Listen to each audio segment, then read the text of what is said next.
one. Yeah. Cha cha cha cha cha cha cha cha cha. Igbo pues one. Yeah.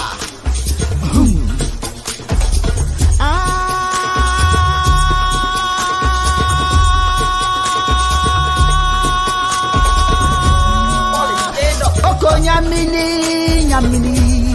And that is done with his Nyamiri. The Nigerian Koko youth nyamiri, have risen up, nyamiri, and they have forced us Koko elders nyamiri, and next nyamiri. Ibole, Ibole, Ibobonu, ndamamihe.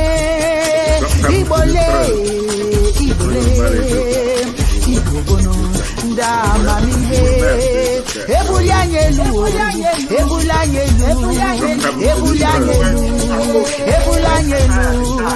Anamabara na ihe dị njọ ma na-emezi konye ofeke.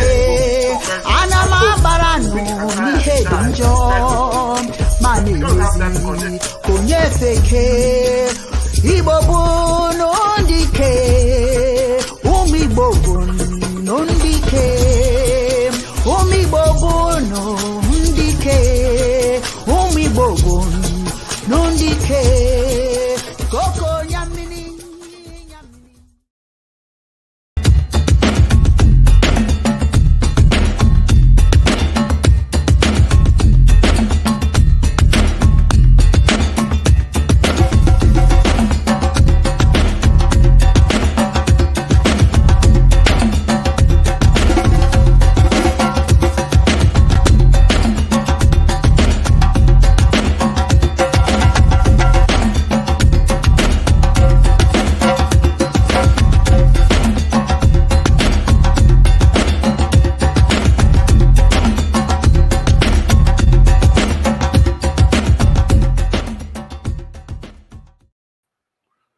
Otite niile dịrị Chineke, ọbasi dị elu, Chukwu obiọma, Chidi ebere, Olisa nwa amara, ka ụzọ anyị ọbụla niile bụrụ ihe, ka ihe ọbụla kpatara aka, ka ọ bụrụkwa ahụ mma mma.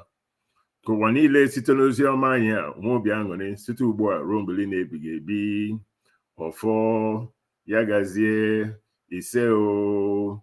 All praises to Chi, the creator, the supreme being, Chi the good, Chi the magnificent, with grace. Let everywhere of our lives be light. May all our acts be crowned with good. And may the world prosper through Global Faith Ministries of Chiism, now and forever. So let it be. Amen. And so it is. And day one, Dibias, UD. Imale. No, Yagaziel. I know, To everybody out there. Yes. Every day above ground is a good day. It's a good day. Try to remind myself. We are the lucky few. Greetings, everyone. Welcome to another segment of Chiism Live. I'm your host, Dibias, Dr. Wonyo Husimere. I'm the Chancellor of Chi's Mahadum and the Dean for Natural Theology. It's important for you to know our background. We do so many things, but those who are featured here today, we have quite a background in what we're talking about, and it's always a pleasure to share with you. We did not have a show last Sunday, but here we are today. So welcome. I'd like to welcome all of you and ask that the Holy Spirit guides your activities today and every single day that you have breath. It's important to remember that you have been selected to walk amongst the living. Many did not see this day.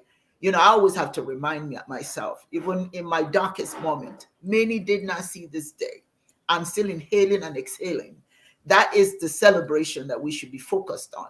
Not what we have or what we don't have, but just the opportunity to inhale and exhale, to have breath. What a blessing that is. Give thanks, my brothers and sisters. Give thanks for that. In our hearts today, ladies and gentlemen, let us pray for all those who may not be in the position that we're in right now. And that is to say that they are people who may not be able to speak as we're going to speak today. People who can't hear as you're going to hear what we speak of today. People who are struggling with life in general. If you have been seeking work and an opportunity presents itself, and there's the possibility that you might get that job, that coveted job that will change your life and the life of your family, we're here to tell you that you're going to get that job, whatever it may be. It starts with you believing in it. Put it in there, put it in the air. Have the air of confidence as you move through your day, because that will follow you to your interview, to wherever it is you have to go and be featured for the job that you want. Anything you want, you can have. Even if you just have it in your mind, that's where it starts. It manifests into reality when you believe. Step out with your head held high, because you got this. Just know that you got this. Chineke is behind you. In front of you, behind you, above you, underneath. You've got the greatest power on your side. So why can't you get it? And if not this one, the next. But just have it in your mind that you're going to get what you want. Have the battle in anything is the belief that your goals and ambitions will become reality. You see, you take that energy out there and it follows you. If you don't believe in anything, then why should, the Igbo people say in our spirituality, when you if you believe, if you agree that it's going to happen, then you know what? It is the energy that you're going to exude out there. That's what people will see. The person who's interviewing you say, hey, we want this guy. We want not just his knowledge or her knowledge. We want this person because they exude such confidence and such a beauty and joy and whatever. They're going to bring something to the table. So that's what you have to do. If you don't believe it, let me tell you that miracles do happen. You may have a health challenge that has bogged you down and made you think that life is no longer worth living. Or you stop enjoying life because you're not sure the progression of your illness. But then suddenly divine mind just clears the path, cleans out the system, and moves aside the cobwebs in your mind. The cobwebs in your mind that tells you that it's over. But guess what? Once that cobwebs is cleared, you can now see your path. You can see your way to come out of the shadows and begin to enjoy life again, to begin to see the possibilities of what time you have here on earth. You're not going to waste it. You're going to do something with it. You're going to be happy. You're going to smile. You're going to look out the window and you're just going to smile. I'm here. Say to yourself. That's what's important. I'm here. It's not over until it's over. So you're here walking amongst the living with the opportunity to keep hope alive. Keep doing what you're put on this earth to do. Praises to the highest. Just keep doing it. Don't worry about what may come tomorrow. Just focus on today.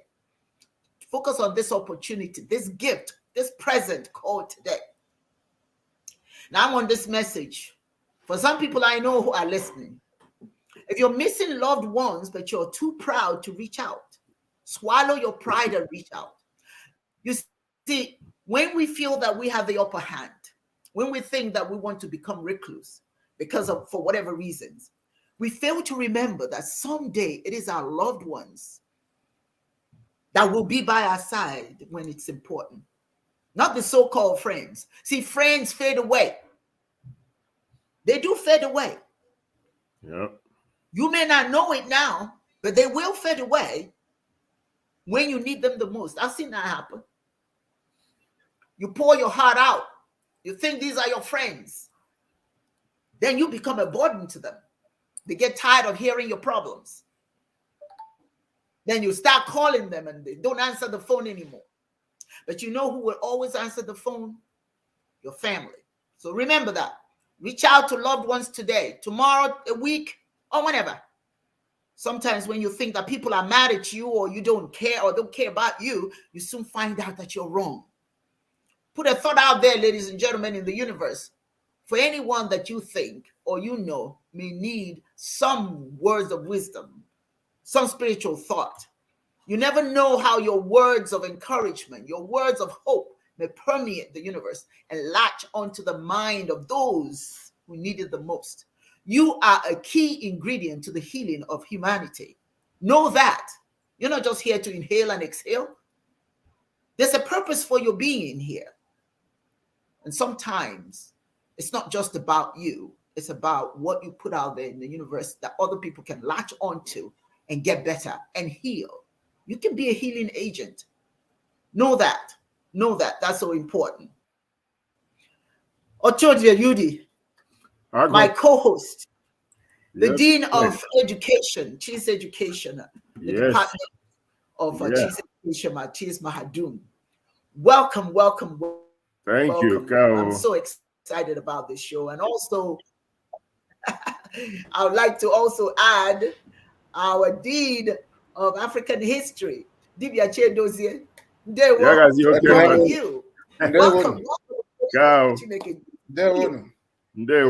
looking gracious today. Yeah. Thank you. You too. Yes. Thanks. You all look good. I'm telling you, we need to check out. Just a minute, I got 2 messages here. Okay. All right. Got it. So, but anyway, we have a very interesting show today. I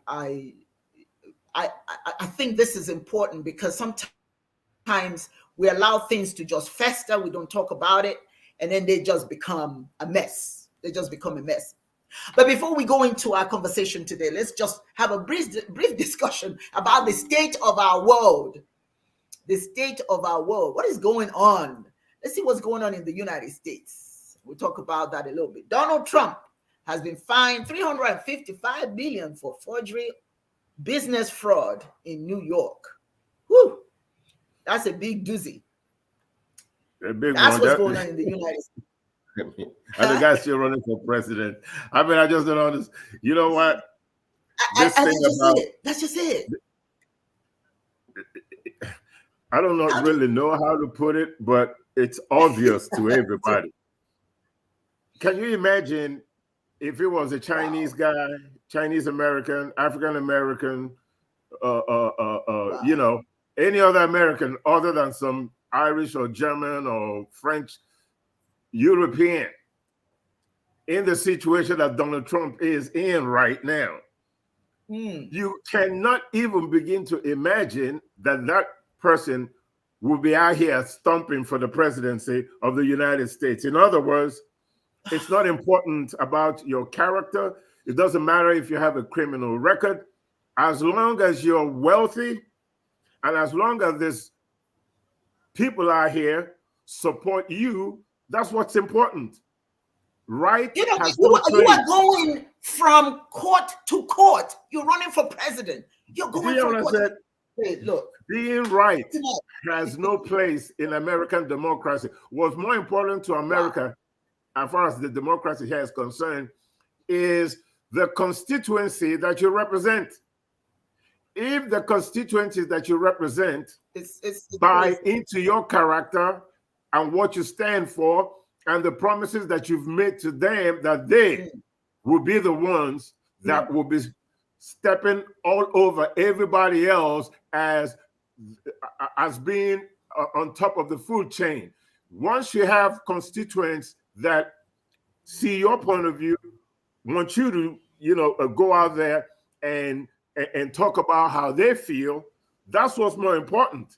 It's not about the law. It's not about what is right or what is wrong. It's about this, excuse the expression, because sometimes you got to say it, the fools out here that support this behavior. Yes. And because there are a lot of fools out here that support this behavior, that's why Donald Trump is still running for president. And even the media support that. That's why he's always talked about every day on the news, because they're more interested in eyes on the screen and ears to the radio, listening to this nonsense for advertising dollars. As long as they can capture your mind, your eyes, and, you know, focus it on the TV screen so they could get commercials and charge this company, you know, exorbitant amount of dollars to run their commercials. That's what's important. They just don't. Look, man, let's not fool ourselves with this. This is a land of the free. Let's move past Trump, because it's a bit much. It's not about that at all. The other thing that's going on, and I would like Dibias' take on this. Russia is mourning the death of Alexei Navalny, Putin's fiercest foe. He seemed quite okay the day before he died. That's a very curious death. What do you think, Dibias Chodisi, about that? I doubt if I can. I'm just getting to hear that now, to know about that really? now. Oh, yeah. I doubt if I can comment on that confidently. Yeah, he died in UD. Of course, you heard about it, UD? Yeah, this guy didn't die of natural causes. Okay, he didn't just develop some kind of disease and then passed on. He is an enemy to the state, according to Putin and his cohorts. And they get rid of people. That's what happens in Russia. I mean, it's not a secret. Well, there's nothing to dance around. You know, if you go against the state, good or bad, and you're in Russia, you're a dead man. If they don't get you in Russia, they get you in Europe.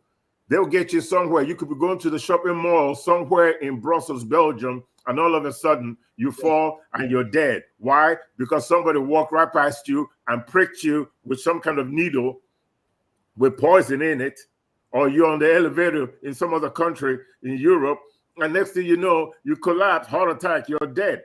It's just the way they do business, and it's not something that it's a Russian thing. It's just that it's more prevalent in terms of getting rid of your political enemies. It happens in North Korea. It happens everywhere. You know, yes. We haven't really seen that kind of stuff here in the United States.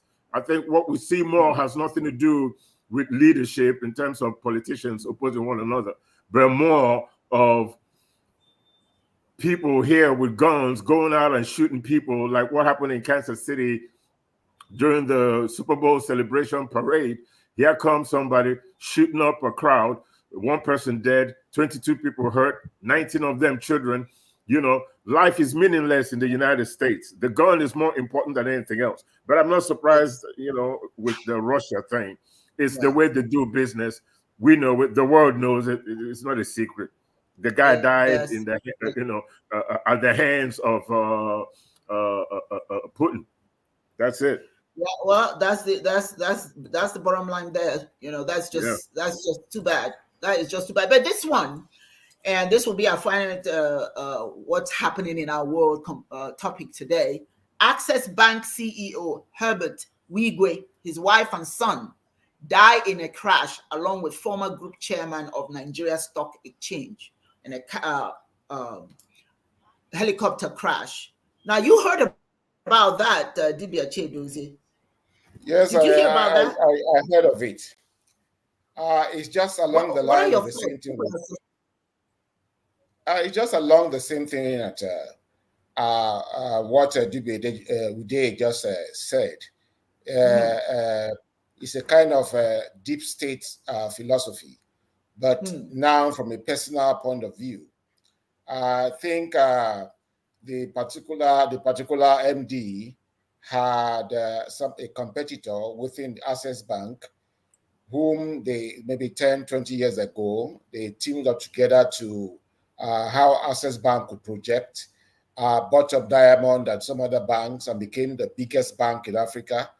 And so that other guy wanted to also be seen. And it's like whatever happened between two of them. And I think a week or two before that incident happened, Anonymous, this group known as Anonymous, came up and then talked about that particular affair and that the man was going to die in a helicopter crash. And exactly how they analyzed it 2 weeks before then, maybe it didn't get to him. They said, whoever knows the man that's passed on should get that video to him. Maybe it got to him, maybe he ignored it. I don't know. But exactly how they said it, it's how it happened. And the person that they mentioned, a northerner, Nigerian northerner, they mentioned that will hire the aircraft is the same person that hired it. So I think the aircraft has been tampered with, just like one hires a car and the brake has been tampered with. That's the thing that happened. And the only person that survived is the guy who said he was going to go by road. That's the only person that survived. Every other person in the aircraft crashed and died. So I see it as a world that is not inclusive, a world that is majoritarian. And if it is not majoritarian, then it is either you belong in our own world or class or in our own group, or you don't belong. So for countries like Russia, China, North Korea, if you don't fit into this group, you are cleaned out.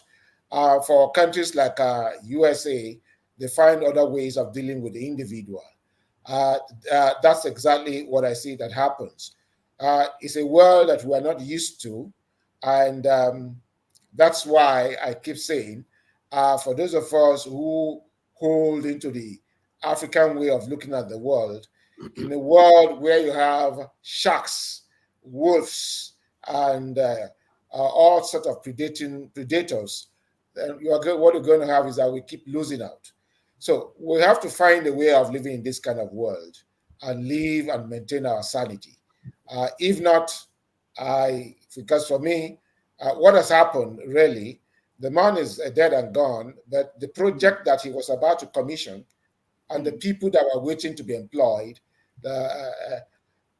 will suffer. The biggest private university in Nigeria, in Port Harcourt, he built it. He has finished it just to go for that trip, come back and commission it. Over 2,000 to 5,000 people have been employed.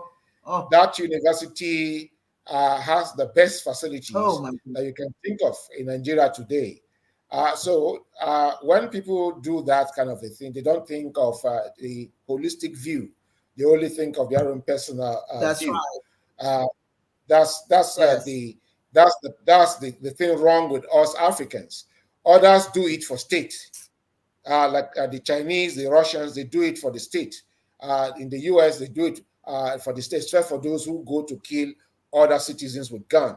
But here, we do it with impunity and cut down those who perhaps represent something a bit meaningful for us. Like that MD that was cut short and his family cleaned out. He was going to launch the biggest university in Africa, private university in Nigeria, best facility so far. It's finished building. Nothing less about 5,000 people have been employed. All that swept under the carpet.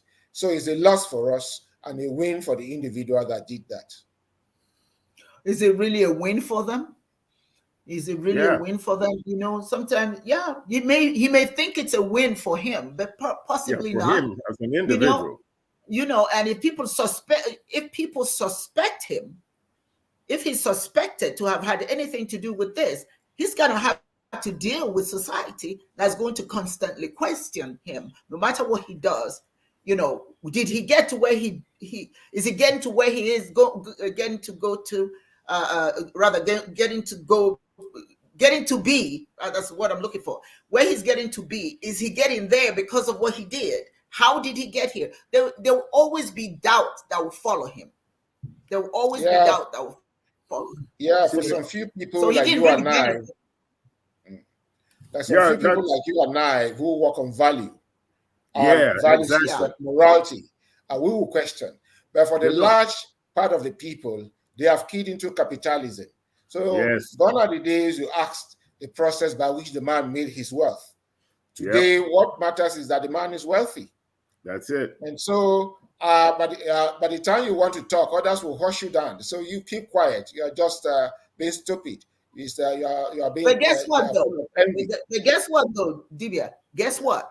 Just as he planned it for this man, how you sure nobody will plan it for him? So he's not free. He's not free. He's not free. But you know, in history, he's not free. But you know, in history, every individual will say he's unique. And what to do is that he studies what has happened to other people and try to put mechanisms to overcome them. Like our incumbent president, there are a lot of things he's doing to make sure that he remains in power, both internationally, locally, and even spiritually. Like I learned from some quarters, he's been doing rituals with, they do the rituals, calabash, and put it on water in the ocean, meaning that no matter the situation, calabash will float in water. So no matter what happens, he will balance off. Well, Wow. it's all in the hand of the cosmic.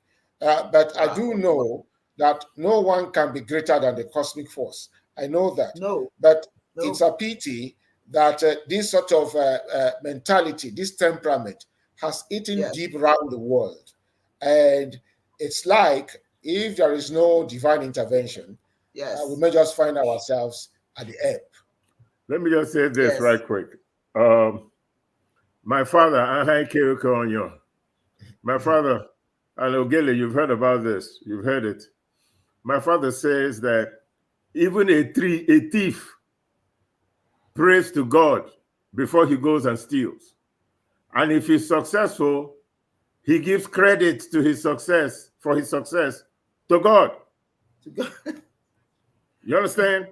Even a thief prays before he burgles. And if he burgles successfully, he goes to church and prays to God and thanks Chineke for successful burglary. So our conjecture or concept of God is based on our own needs, wants, and understanding of what we think God is. Yes. God is different to many people and all that. And the reason why I bring this up is the guy who may or may not have planned whatever happened to this dude and all that. He's not thinking about anything else other than the fact that Chineke is with him. He's either Muslim or he's Christian. He goes to church, right? His conscience does not bother him because he believes that if he makes certain penance to the Almighty Creator, his sins will be washed away. If he's fortunate enough to repent before he dies. Right? That's what that religion tells them. So even in the society itself in Africa, we've lost any moral compass that is primordially based on our own spirituality and what we understand as right and as wrong, and what penances and what attitudes and what behaviors you need to put out there so that you could get the positive forces on your side. This foreign religion is corrupted everything that now, like Dibias said, it's about the individual now. And nobody asks how you got that money. It's about the individual. Well, we'll see. We'll see. Everything has changed. We'll see how it works for him. We'll see how it works for him. Hey, listen, I want us to get onto the subject that we're here to talk about today. Thank you for sharing all those, your thoughts on all what's going on in our world. But here is why we are here today. I want to play this video. So before we go into it, it's something that somebody sent to me on WhatsApp. I mean, on TikTok. And I thought we should look at it and then talk about it. So I'm going to take both of you out and then I'll play the video and then we'll come and speak on it from the back end. All right. So here we go. Right.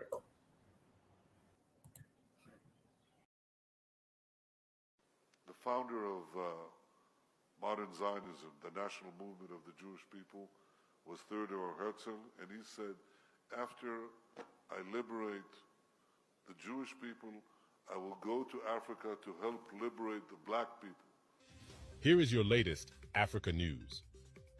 Video footage of Israeli Prime Minister Benjamin Netanyahu talking about Israel's goals for Africa in a press conference in Uganda has many on the continent speculating what those plans and goals are. Will Africa be Israel's next target after they completely dominate Palestine? Watch the video and let us discuss. We have tremendous opportunities.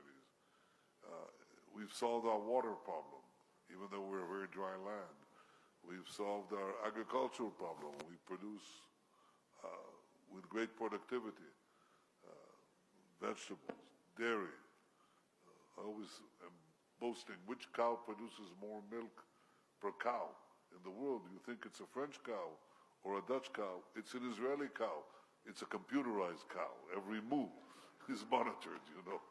But we are eager to share this technology in so many fields with our African friends.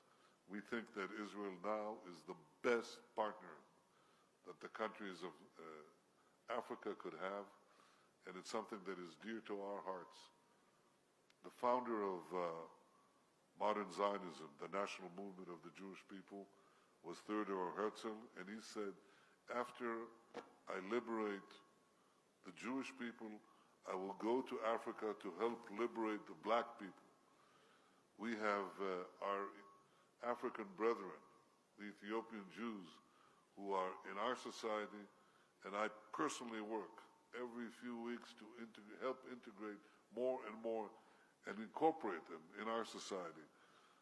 I believe this. I believe in Africa. I believe in your future, and I believe in our partnership for this future. And I believe that this meeting will be seen as a turning point in Israel's ability to reach the broad number of African countries, which is our goal. We want a better future for you, a better future for all of us, and we think we can be your perfect partners. Do you think Israel is genuinely seeking to help Africa, as stated by the Prime Minister, or is there something sinister behind these amazing promises? Let us know in the comments below if you found this video informative. Please show your support by liking and sharing this video for the YouTube algorithm. Don't forget to subscribe and hit the notification bell to receive updates on our latest videos. And always remember, Africa is watching.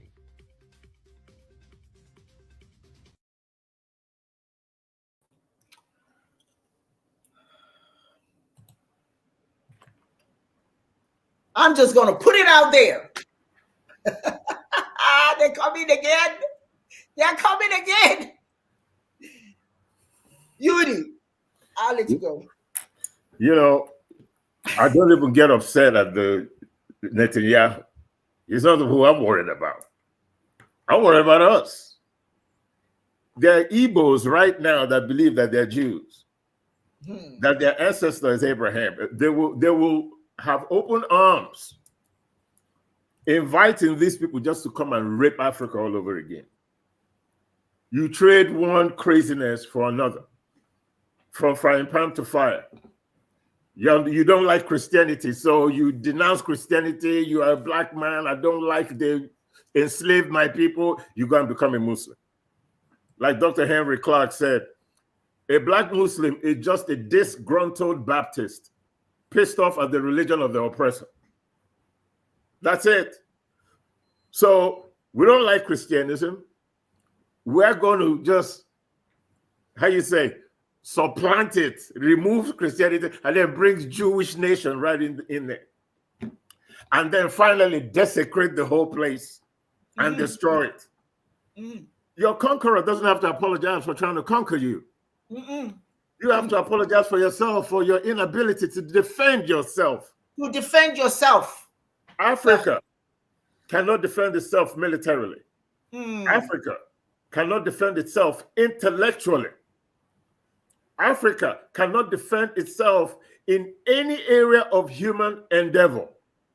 We can't. You got to fix this first before you could physically defend yourself. You have to have this mindset that your survival is paramount. Everybody else needs your permission to operate within your borders. But in Africa, since colonization, we're just inviting, those people already figured it out. The first thing they did was figure out that they got to jack up your mind. They have to take your mind. Stephen Biko, the greatest tool in the hands of the oppressor is the mind of the oppressed. All this chaos you see in Africa, all this charade about democracy and what's his name wins the election and he's not president. He got at least 60% of the vote. The man had a mandate. He's not president. And the international community that will tell you that they are for human rights and they are for democracy, blah, blah, blah, blah, blah, blah, kept silent. There has not been any ramification for the nonsense that happened in 2023 politically in Nigeria. But when Chad decided to take control of his own destiny, when Niger decided to take control, When Guinea decided to take control, when Burkina Faso decided to take control, the whole international community was at arms. But you got their attention. The sad news is, for at least 90% of sub-Saharan Africa, Israel is going to come in because 90% of the mind or more is messed up. We have this inferiority complex that makes us feel that anything foreign that is not African is better. We see no value in ourselves. And because we see no value in ourselves, Israel will be successful. We haven't learned, Yudi. We haven't learned our lesson. Nothing. We haven't learned anything. Haven't learned anything. We don't know the difference between colonialism and imperialism. They're coming with both.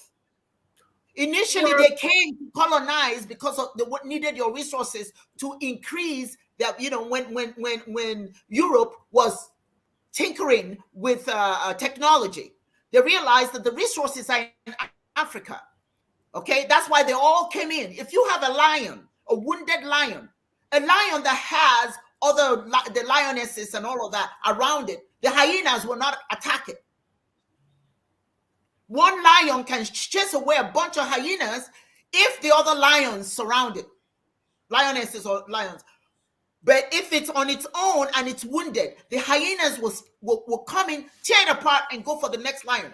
African countries, African people were lions when we worked together, but we don't work together anymore.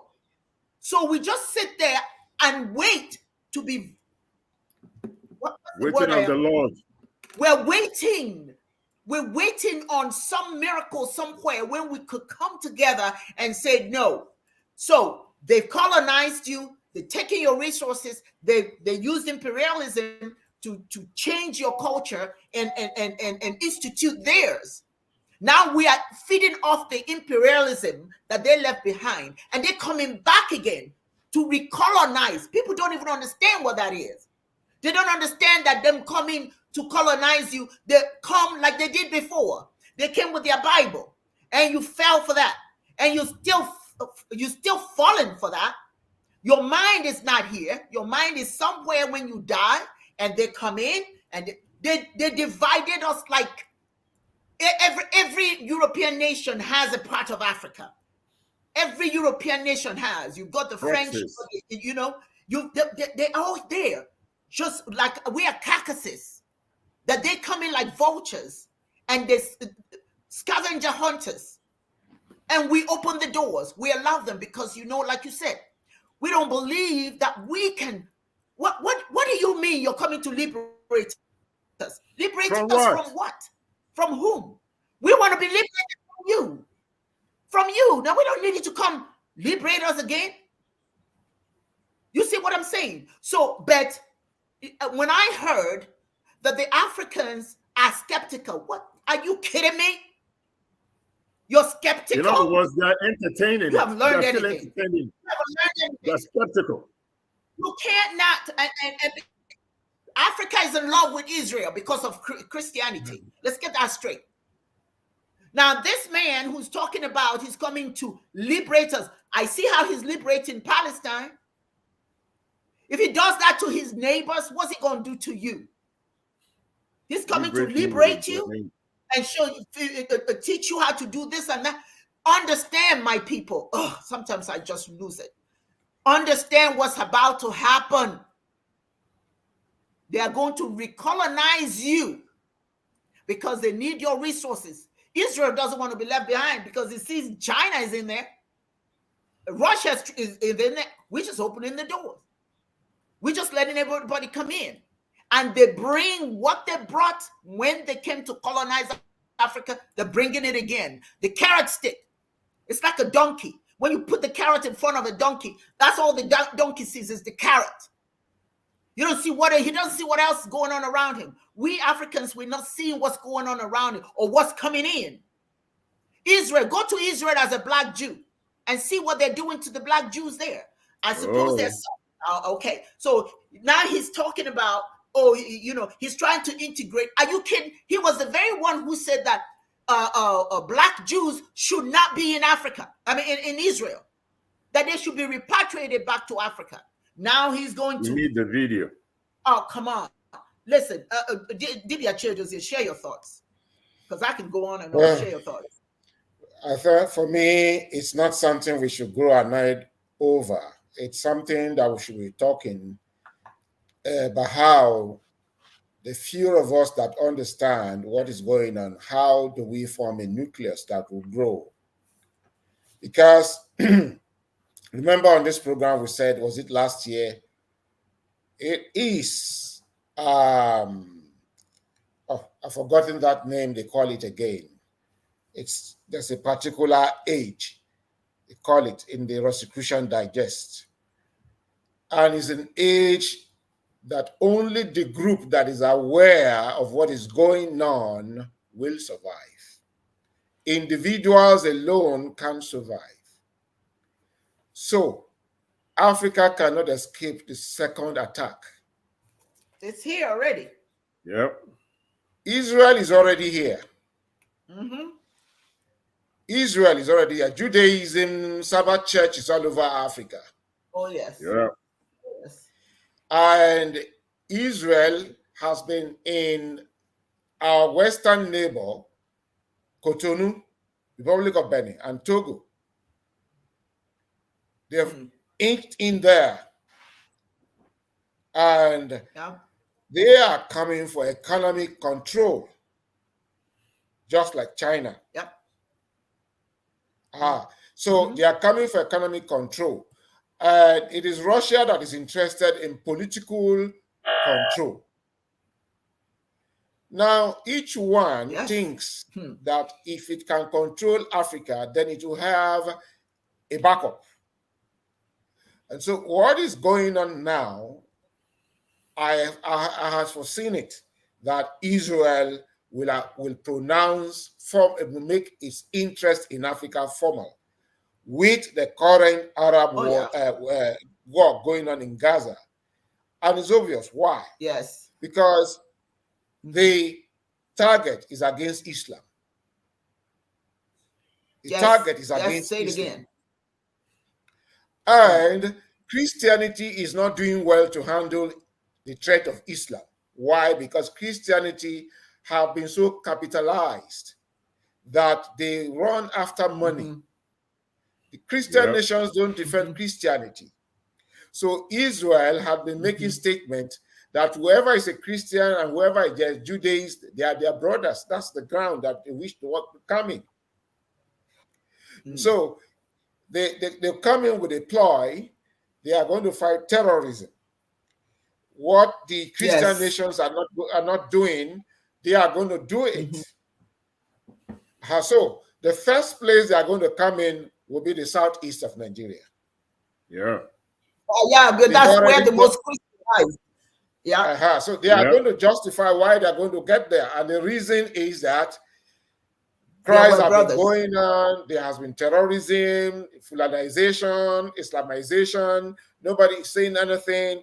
America is interested in economy, in taking oil. Britain is interested in taking oil. France is interested in taking oil. So Israel is going to come in on the platform of religion. It's going to be the defender of Christianity. But of course, at the end of the day, Israel is not going to push for Christianity. It will gradually ease out Christianity and begin to replace Christianity. Thank you. Right there. Absolutely. Right there. So it's a question of each one thinks is closer to Africa. And Israel feels that is closer to Africa. Why? Because before the Exodus in Egypt, all of us were in Egypt. The Exodus in Egypt, the Jews recorded theirs. But at the same time, the Jews left is the time perhaps some of us also left Egypt, Southern Africa, Africa side of the Sahara. So they have this history we don't have. They have documented it. So their colonization, you'll see a lot of documents will come in that will show that they have a lot of things in common with us. But they are doing that for their own interest. And don't forget, they have kept their history. We have not been keeping our history. No. And then we've been giving they have been able to solve a particular problem that we have not been able to solve. They've been able to define, get themselves a state, they're expanding, and in doing that, they don't mind if their neighbors go. And so the next thing is to build a strong network.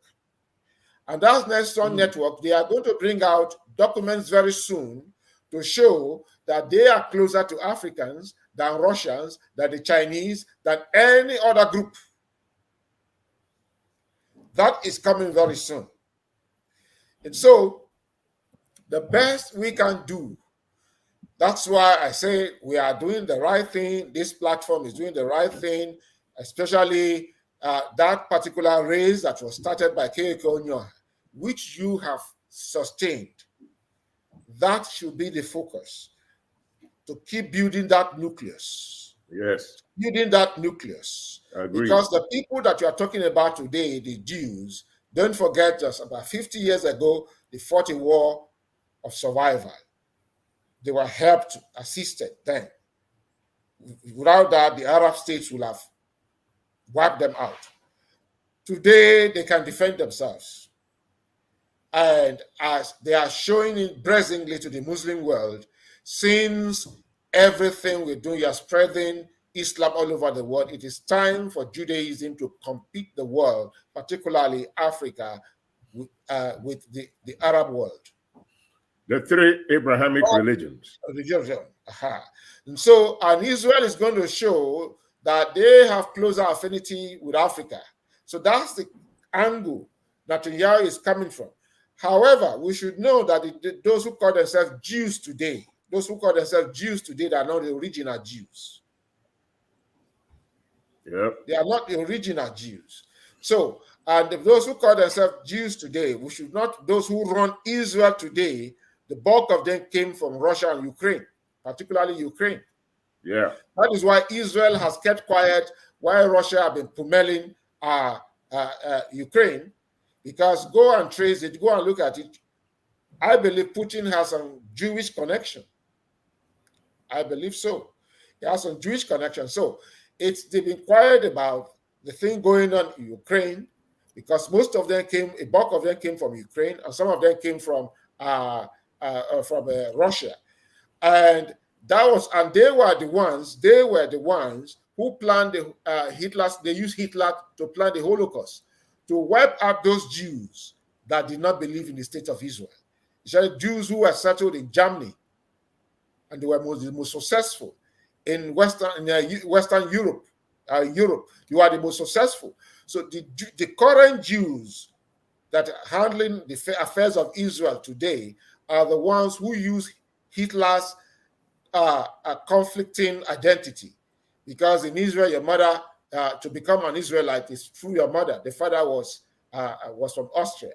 And to become an Austrian is through your father. Something like that.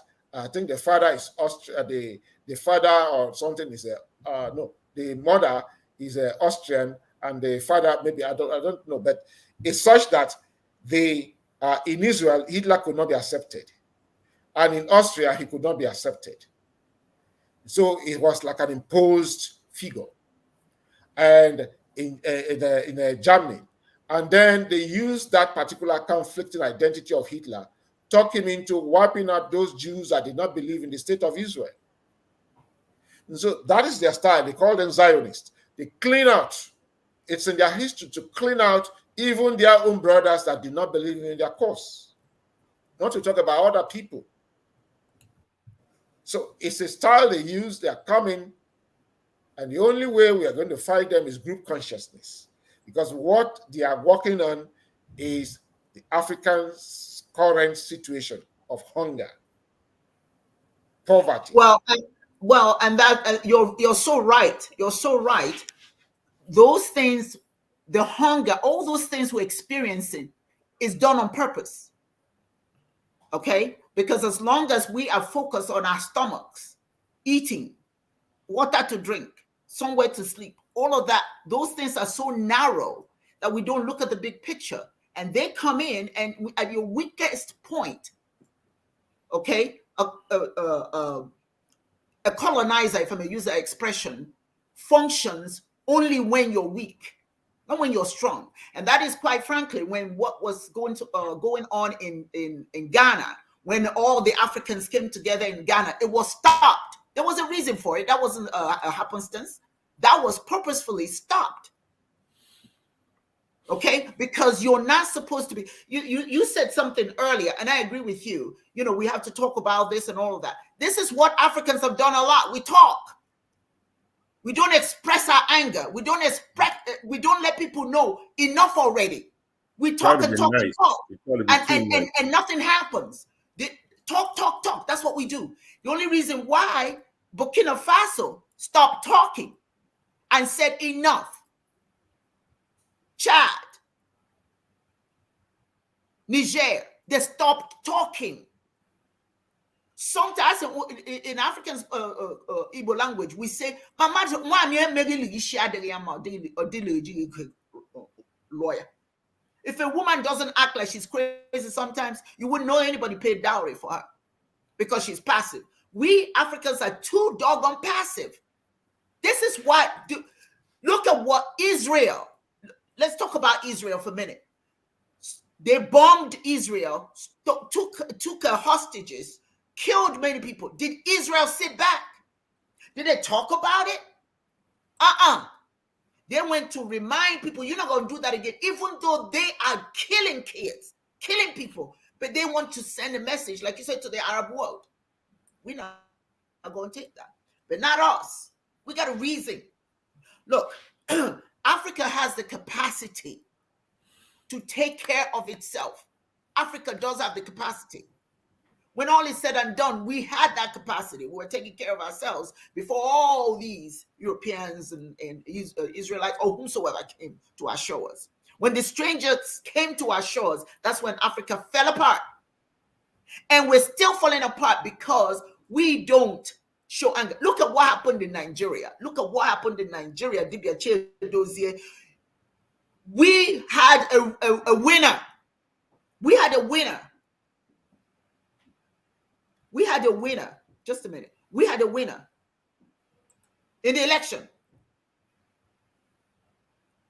We kept quiet. Let's go through the courts. And in the meantime that we're trying to pass through the processes that are supposed to be in place to make it a peaceful transition, they were working behind us. They took the man who won and put this token man in there. And look at Nigeria is falling apart. Nigeria is totally falling apart. Women are running around in the streets naked, begging to change the condition of Nigeria, where people are hungry. Now people are paying attention because they hear there's a bunch of naked women in the streets. It can't be good for Nigeria. When your mama goes naked in the street, that's nothing good about that. People are starving. That the Northerners, they're going up in arms now. People are paying attention now because they're saying enough. At what point does Africa say enough? We don't. We talk about it, which is good. And I agree with you. What we're doing gives us an opportunity to discuss it, both from a social perspective and an academic perspective. But at some point, my people have to wake up and see. We have to wake up and see. If you don't listen, if you don't hear, if you don't do anything, your enemies will take over your life. Africa has not benefited from anything. Our educational system is lost. Our healthcare system is lost. Our spiritual system is lost. Need I go further?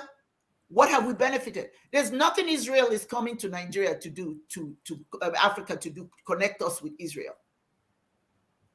Only to connect us with the Christian faith.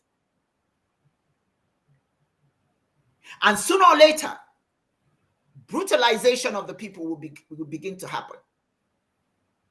So the question that I have for all of us today, at what point do we say enough is enough? Stop being afraid.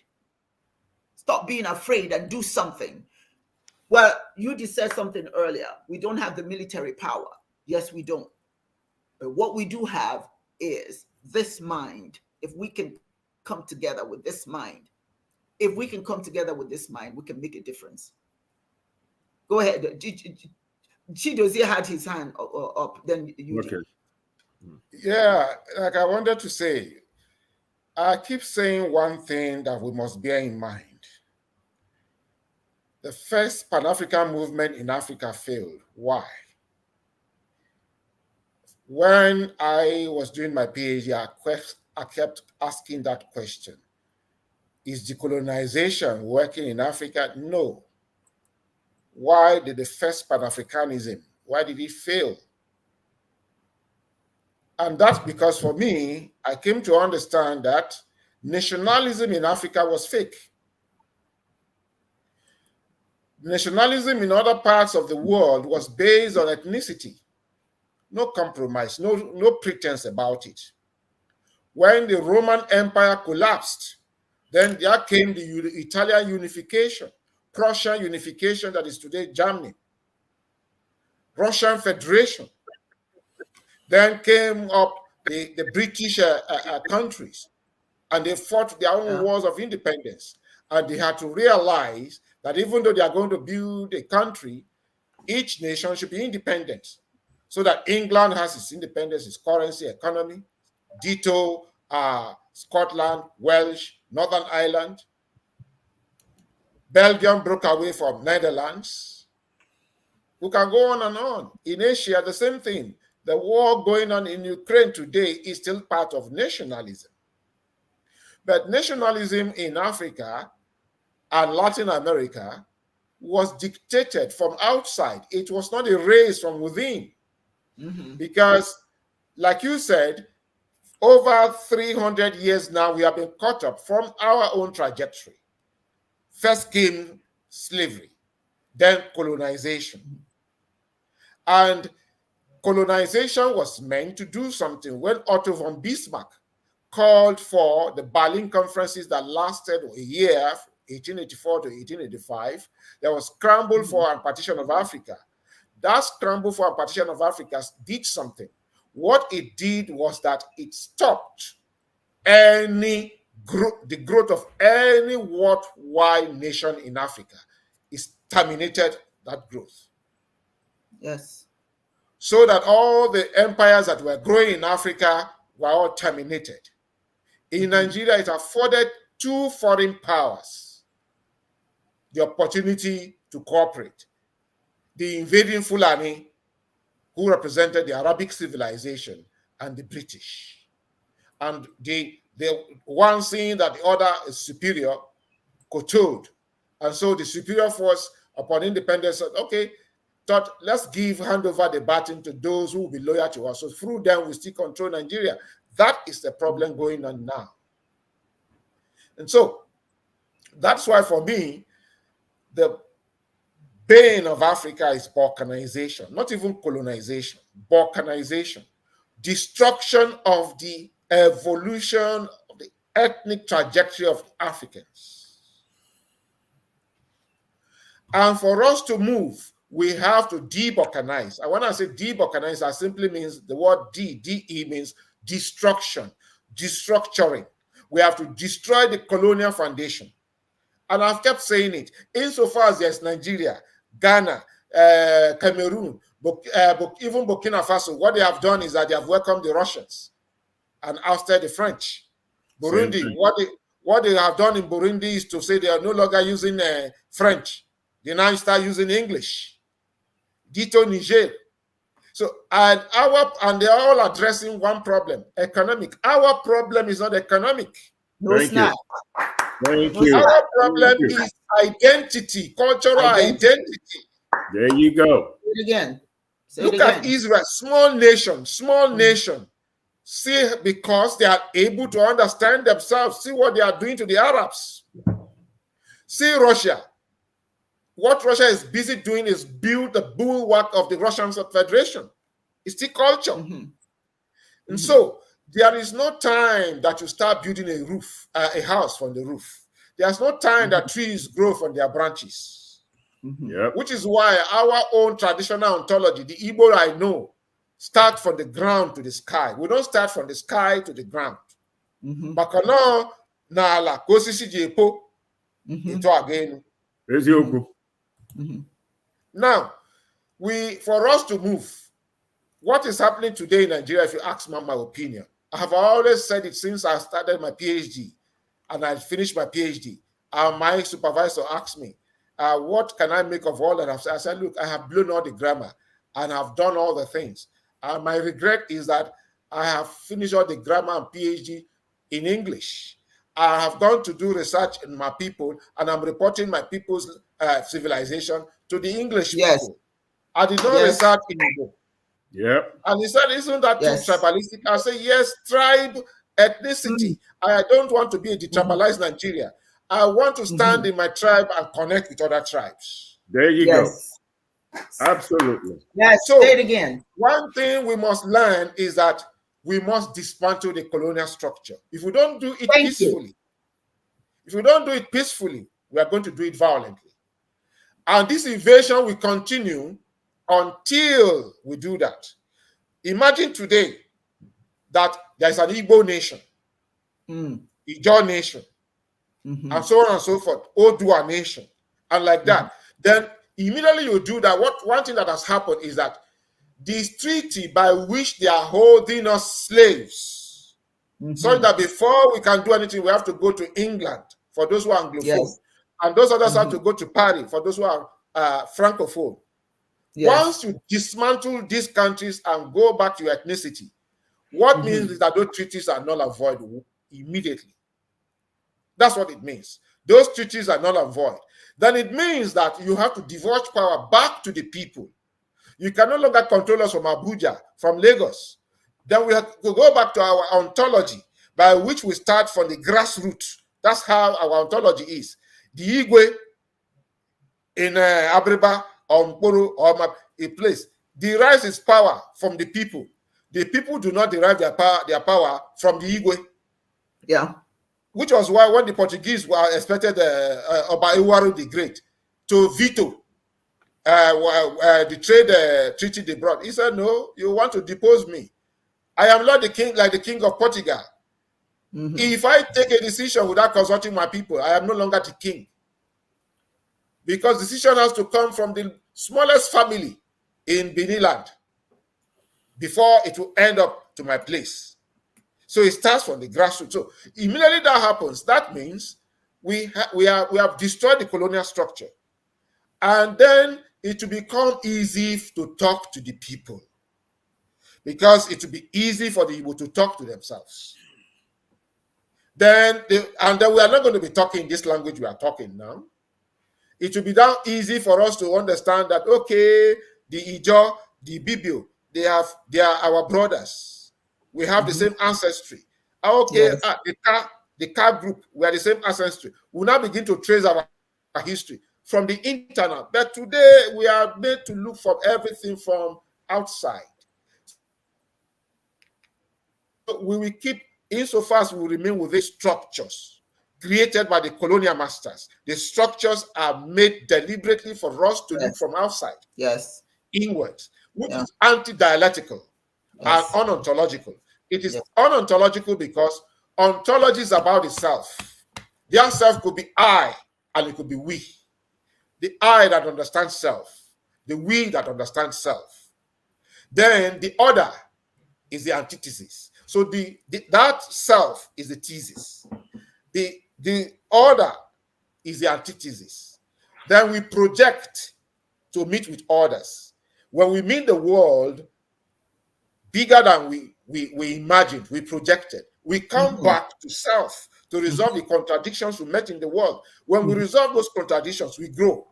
But the way Africa is structured now, we have to start from the outside.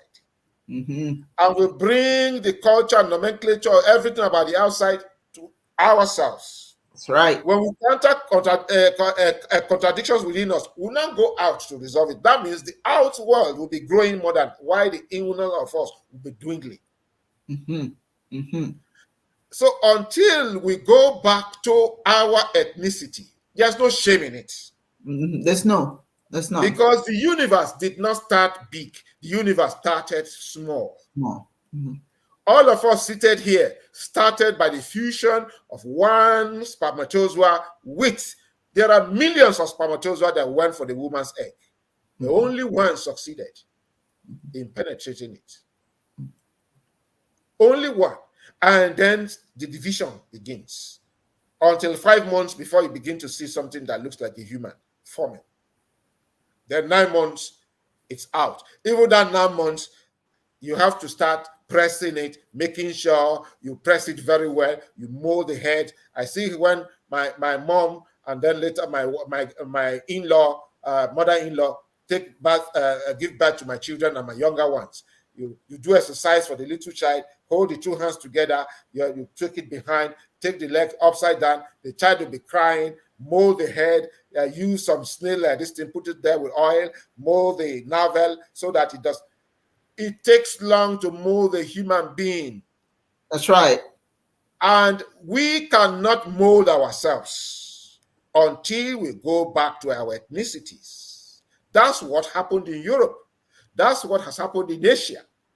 And that's what Russians and Israelites are fighting today, to have a nation that is fully their own, on their own value system. And insofar as we continue with these colonial structures, like I have said it here in Nigeria, and I went to Ghana, I told them that the Nkrumahs, the Ziks, the Nkrumahs, the Awolowas, they failed because they were running Pan-Africanism in the sky. We have to go back to the basis. And where to do it to basis. I told them in Ghana, I said, look, what you are to do, you have Fanti people, they are intact, have Fanti region, Ashanti region, Ewe region. Then you have the Twi region, Balsa region. Devolve power to each one of them. Let them have their semi-autonomy. Then have a center in Accra. Have the guard. Let them run their affairs. Then divide yourself. Say, okay, the Ga people, if you are good in administration, university and administration will be in Ga. The Fanti are good in commerce. University of commerce will be in Fanti region. The Ashanti are good at war. Everything about military will be there. These Basa people are good in medicine. Everything about medicine will be there. That way there will be cultural interfusion. So that when you are going to a place to study, you use the language of that place. And then at the PhD level, and then you launch a satellite. The satellite will have the languages of every ethnic group in Ghana in that satellite. All the updates, every three months, there'll be updates. Every 3 months that there's update, you upload it there in the satellite. After a number of years that the satellite should be replaced, you launch a new one and bring it down. You use it for communication. You use it for administration. You use it for education. Before you do that for 50 years to 100 years, a new language will evolve. Yeah. From among the people. One nation. So, thank you, my darling. Thank you. You know what? I'm so glad I'm hearing what I'm hearing. I'm hoping that the participants here are hearing it.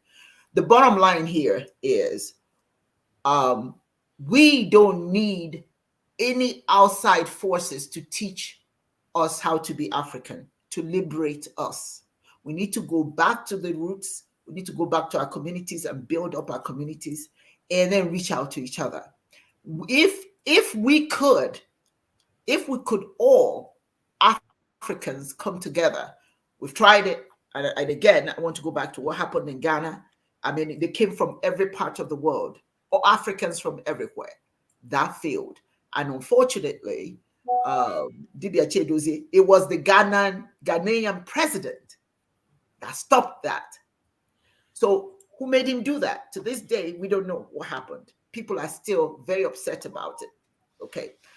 But when Israel says that they are coming to liberate us, we Africans need to ask this question.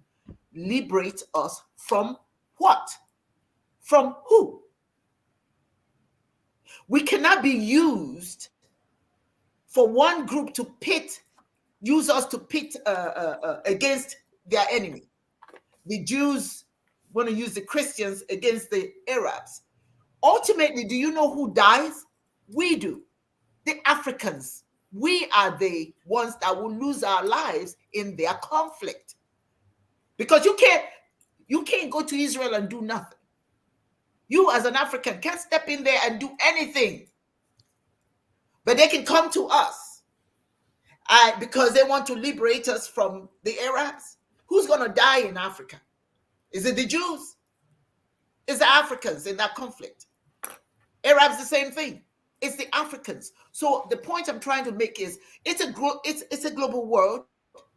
I don't mind learning from other people. But when it comes to our well-being, Africans need to rise up and say, okay, hey, we want to work with you, but on our terms. This whole nonsense. I mean, just watching that video, we're going to liberate them. We're going to teach them this.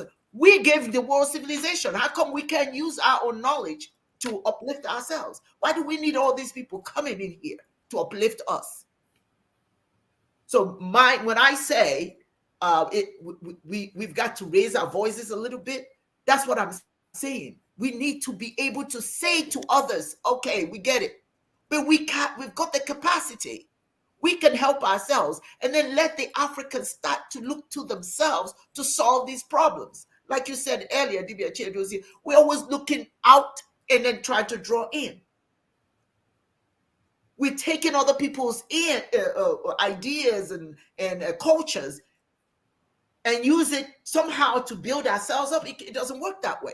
You have to build yourself up using who you are and what you have. At some point, this liberation of Africa from Israel is going to turn on us. So we just be careful. If Israel says they want to help Africa, we need to ask questions. In what way? How do you want to liberate us? Do we want it? Do we want it? I'll let you raised your hands. Yeah, it's really sad, really. You know, I've listened to Dibias and I've listened to you, both on point. I'm going to go a little slow so I could kind of make my points. I don't really worry too much about the European, the Jew, the Russian, or the Arab, or whoever. I'm more interested in us and where our mindset is. It's unfortunate that, like Stephen Biko said, the greatest instrument to the hands of the oppressor is the mind of the oppressed. Our mind is gone. And the educational system you see in Africa doesn't espouse anything that is African at all. I mean, I learned really about African history when I came here. The history I learned about Africa when I was in Nigeria in high school was African Islamic history and leadership. People like Sundiata and Usman Danfodio, Sekou Touré, what's the other guy's name? Ibn Battuta, Usman Danfodio, and all those guys. And the empires that they created in the north. That's what I heard about. I didn't hear much about any Jaja of Opobo or Moshe Shu. I didn't even know about Shaka Zulu till I came to the United States. I knew nothing about my people, about my history, about our contribution to civilized behavior. We were re-socialized and re-educated into the Western way of thinking.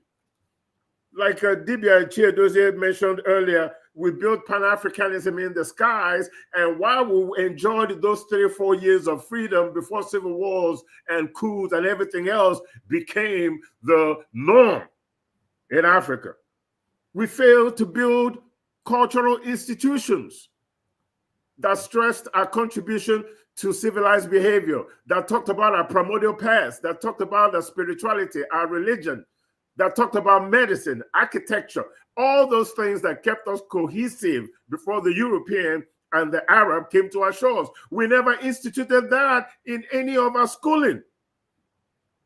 There was nothing that we did after colonization that was African. The clothes we wore, becoming a lawyer, going to court with a wig on your head, looking like some kind of British black, and your black gown. You couldn't go to court in an African outfit and make the same arguments. The protocol states that you have to wear these guards and further remove yourself from your primordial core, from your Africanness in everything that we did. In all the institutions that we put together, it was all European or Western. Our educational system, The religion, the spirituality, Christianism or Islam, none is African in origin. None of them. No matter what anybody tells you. Some Africans even claim that Christianity is African. No, it's not. I don't know whose history you're reading. But before the European came to Africa, nobody in my village of Umboro, Hofia local government, knew anything about Jesus or Muhammad before the Arabs showed up. But we knew Chineke and we prayed to Chineke. Do we really want to be free? Is this really about Israel and Europe and the West or anybody else? Or is it about us? Do we really want to be free? Are we afraid to be free? Are we afraid to look in the mirror and say, we have been bamboozled, hoodwinked, run amok, run astray? We have become violence. We have lost our humanity. We are no longer our brother's keepers. We need cultural and economic revitalization based on our own premise. We need to have cultural consistency. We need to have environmental love because we don't have it right there in Africa right now. Educational excellence based on our own terms, on our culture, on our religion, on our history, which will give us the ability to empower the community. And by empowering the community, economic development becomes possible. We don't produce anything in Africa. Everything we do in Africa, we ship it in. We don't trust our own ability to produce the same goods that we're shipping in, or even build refineries to deal with the oil that we produce in Africa. Brain drain is the norm now. Those people that are qualified to do anything are living in an environment in Africa that does not allow them to utilize their craft, so they end up abroad to help develop Europe, to help develop the United States, to help develop Asia. As opposed to being in Africa to develop Africa, we haven't created an environment of love that says that our people should come back home and help build Africa. Cultural identity is very important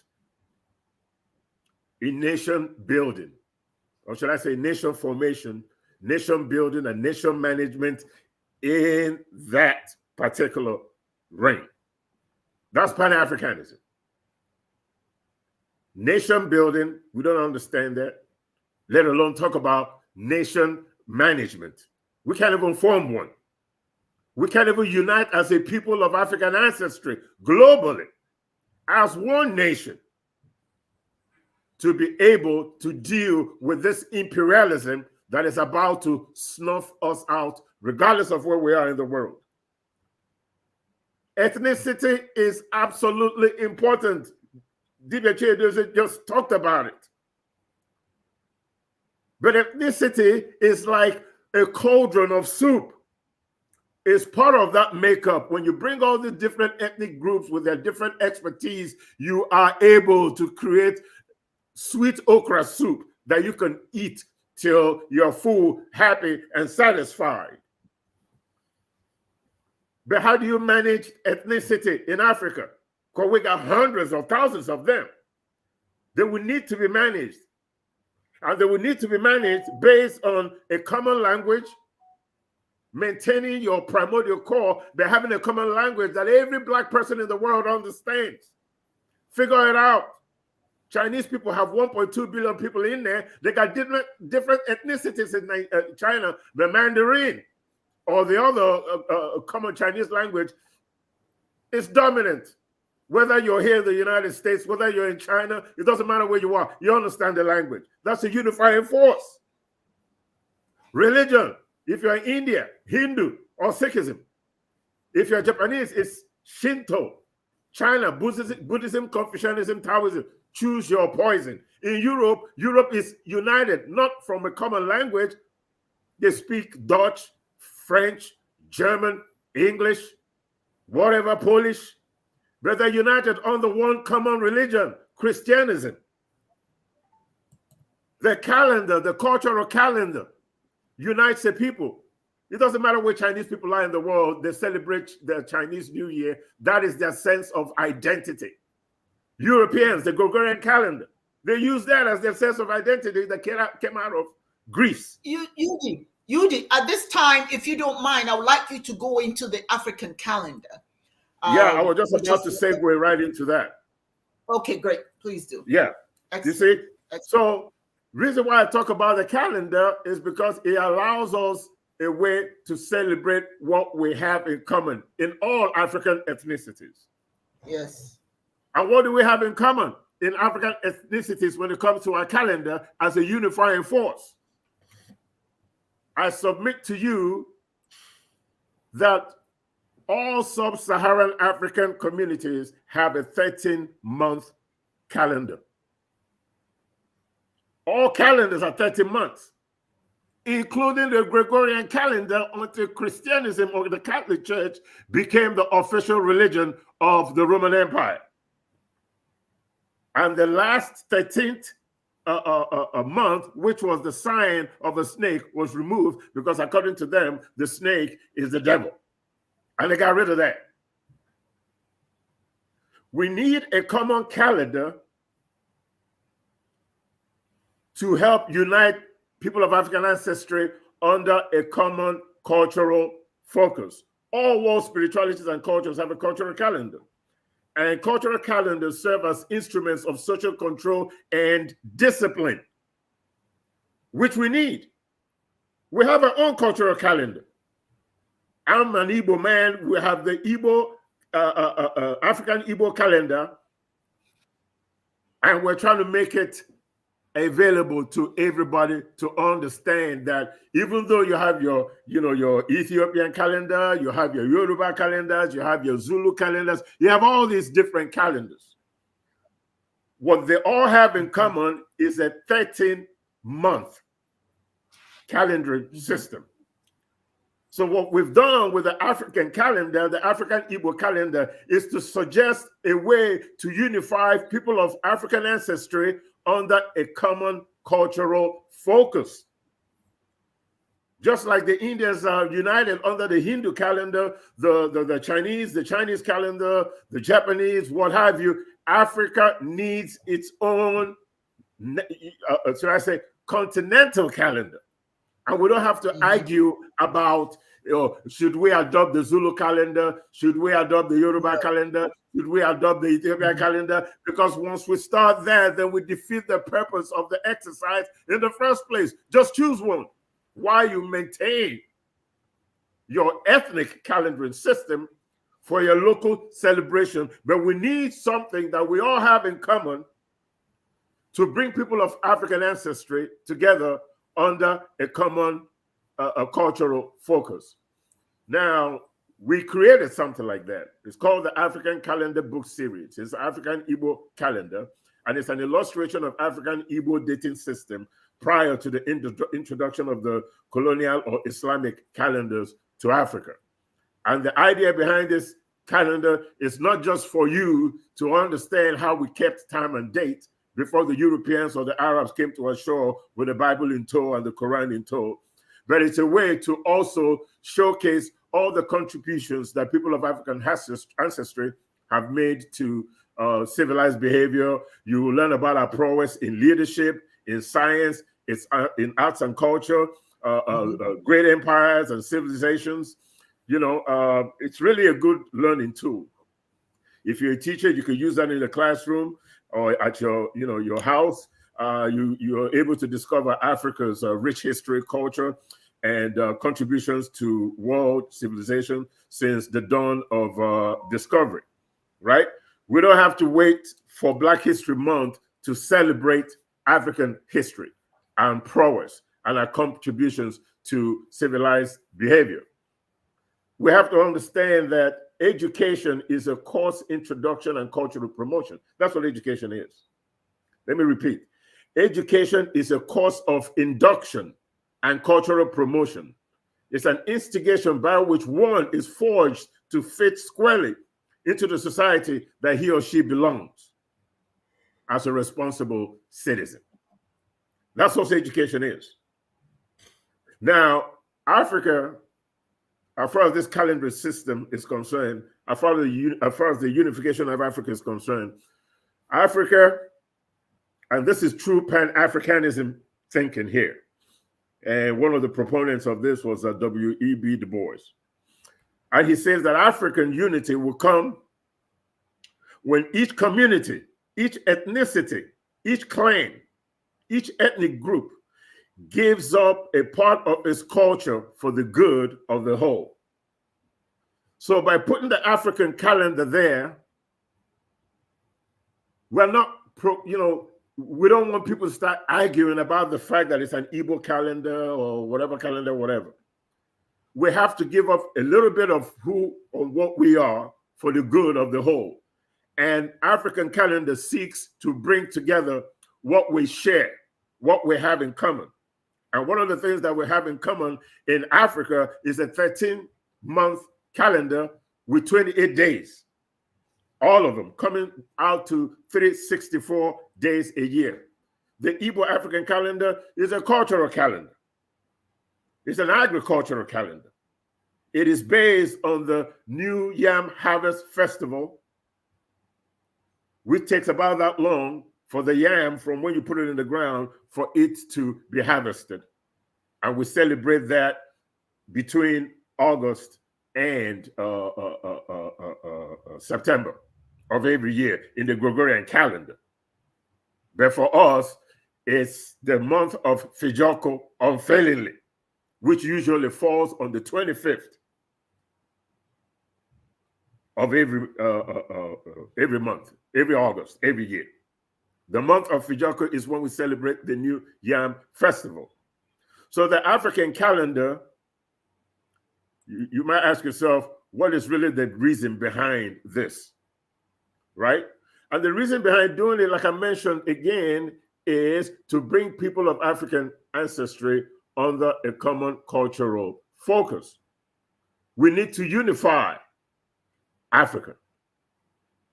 Most dominant world cultures have, culturally relevant agricultural calendars which serve, their communities prior to the introduction of the Gregorian calendar. Some of the calendars were written down while others passed through generations to generation through the word of mouth, particularly in sub-Saharan African communities. Such written calendars include the Hebrew calendar, the Mayan calendar, the Chinese calendar, the Hindu calendar, etc. All these world calendars. So the idea of an African calendar is nothing new. We've always had one. What is new here is that we've decided to put the African Igbo calendar on paper, something tangible, and present it to the world as food for thought.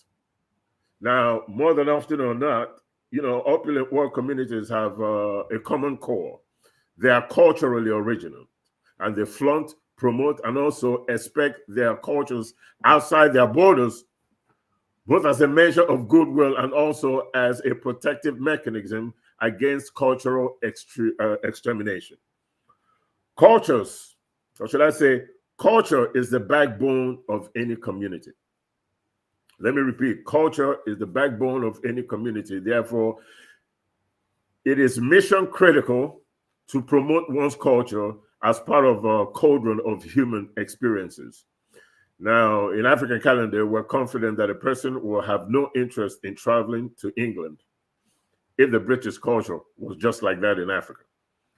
And if Africa was like Britain, nobody in Britain would want to come to Africa. We do things to experience something different. That's why we, in African calendar, in Chiism, we believe that,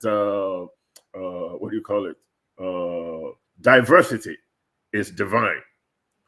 But to deal with the mayhem in Africa, with the confusion in our minds, with the disunity that we have in Africa, we need something that we can unite so that we could fight this imperialism that is threatening to destroy Africa.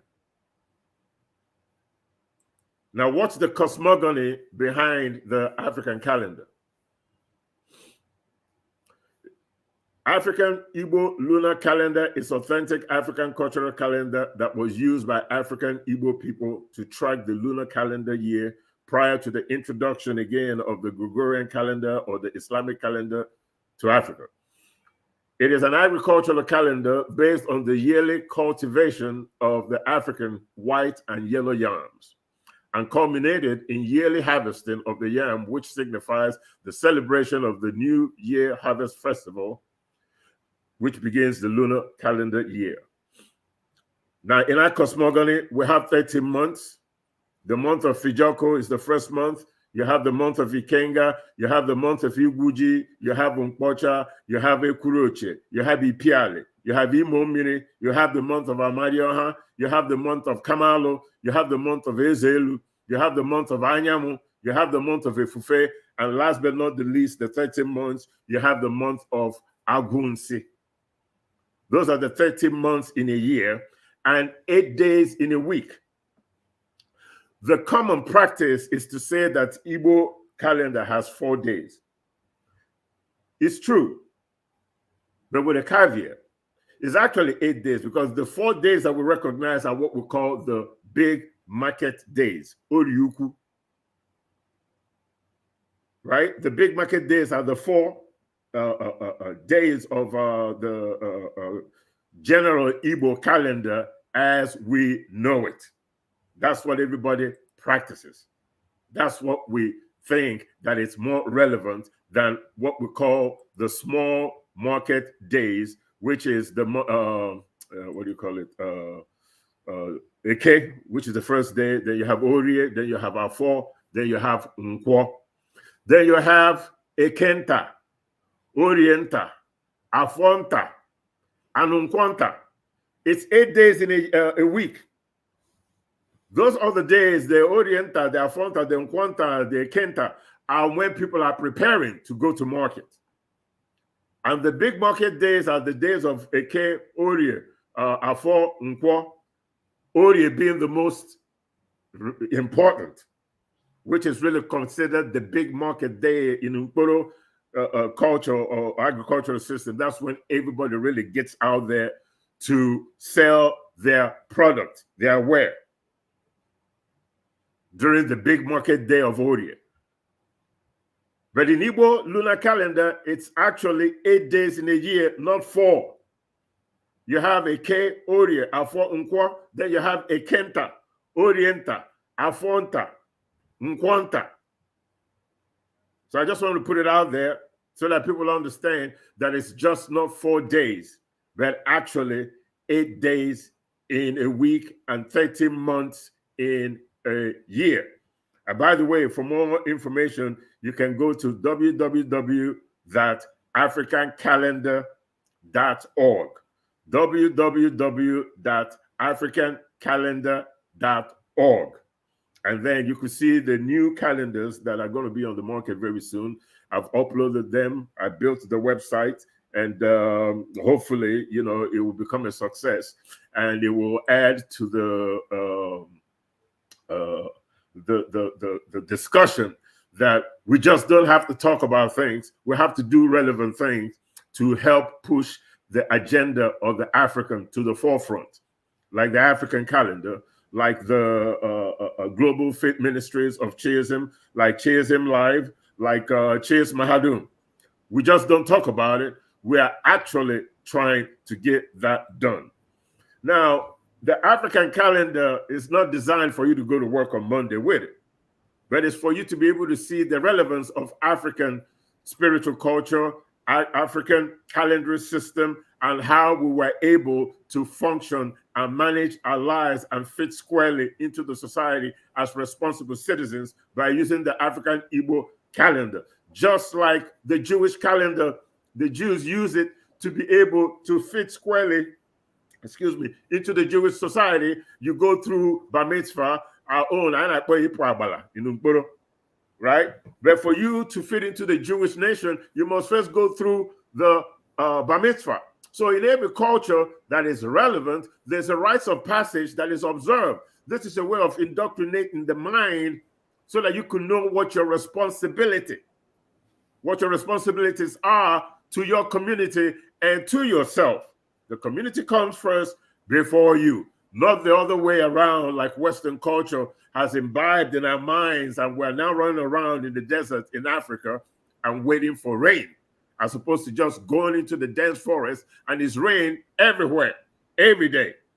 So this is what the African calendar is all about. And we are hoping that, we're going to be able to drum up enough interest in the African calendar in terms of trying to unify people of African ancestry under a common cultural focus. And now, before I forget, we also have our horoscopes, right? If you're in front of your computer right now or your cell phone, you can go into the website as we speak, as I'm talking right now, and you could go and look at the calendars, or you could click on shop, and you're going to see the horoscope. We also have a horoscope based on the 13 months of the year, the month of Fijoko, Iguchi, Mpocha, Ikenga, and all of that. And you get to kind of peruse and familiarize yourself with the horoscope for the African calendar, which is the first attempt out here in the world. I don't have to be a Scorpio. I don't have to be a Leo. I don't have to be none of those things. I can be Fijoko on the month of Fijoko. I can be born on the month of Ikenga. I can use my own cultural yardstick as far as my horoscope is concerned, as opposed to, looking at the Chinese calendar and then trying to equate that with mine when I have mine, okay? And all your expectations and all the things that you expected to do in that month was put together by Dibias, Dr. Uwa Osimiri. So you really, really get to see where the psychology comes in here. All this is based on African cultural precepts. There's nothing here that is fantasy. This is how our ancestors put it out to us before the European or the Arab came to our shores. Okay, so what you see in African calendar is authentically Igbo and very deep. And when I mean very deep, you're talking about research that was put out by Ahaike Oke Onyoha himself. So we're not just doing this because we want to unite African people and all that stuff. That's the premise behind it. But he was the brain behind it, along with Dr. Nnamdi Azikiwe in 1950. So this is not something that we just came up with. What we just did was put it together so that it looks pretty and looks presentable. But as far as the African Igbo calendar is concerned, it's part of Igbo culture. It's a primordial. Yes, ma'am. Rudy, I want you, there's a comment here. Every single calendar on the website is out of stock. Let them know why. Yeah, the reason why it's out of stock is because we're going through the copywriting process so that we could get our, I forgot what they call those numbers that we put on the calendar, so that you could be able to put it through a POS, a point of sale machine, ring it through the cash register. So once we do that, we should be doing that in the next 30 days. And once that is done, then we will send it off to Amazon and you should be able to order it online and we will let you know once it becomes available. Okay.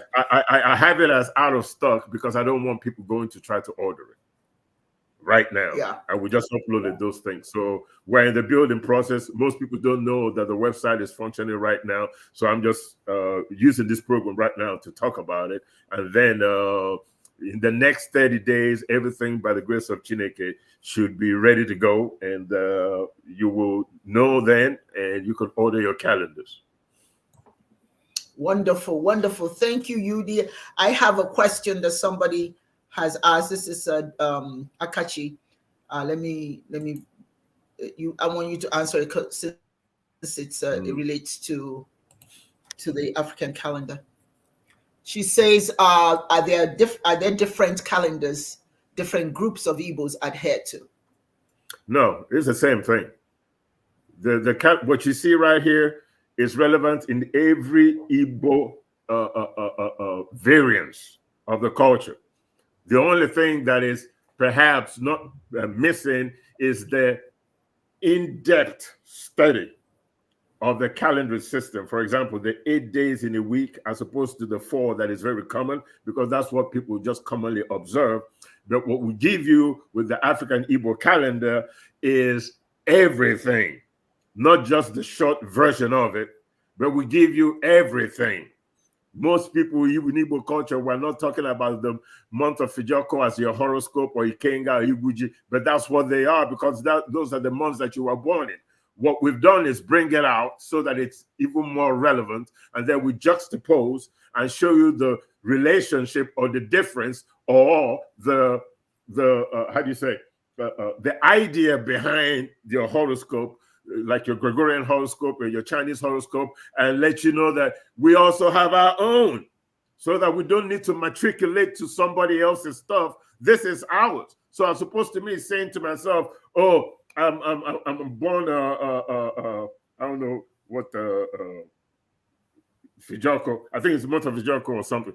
So instead of me saying, oh, I'm born in, I'm a Cancer, I could say, I was born in the month of Fijoko as an African Igbo man. I don't need to say that I was born in the month of Leo.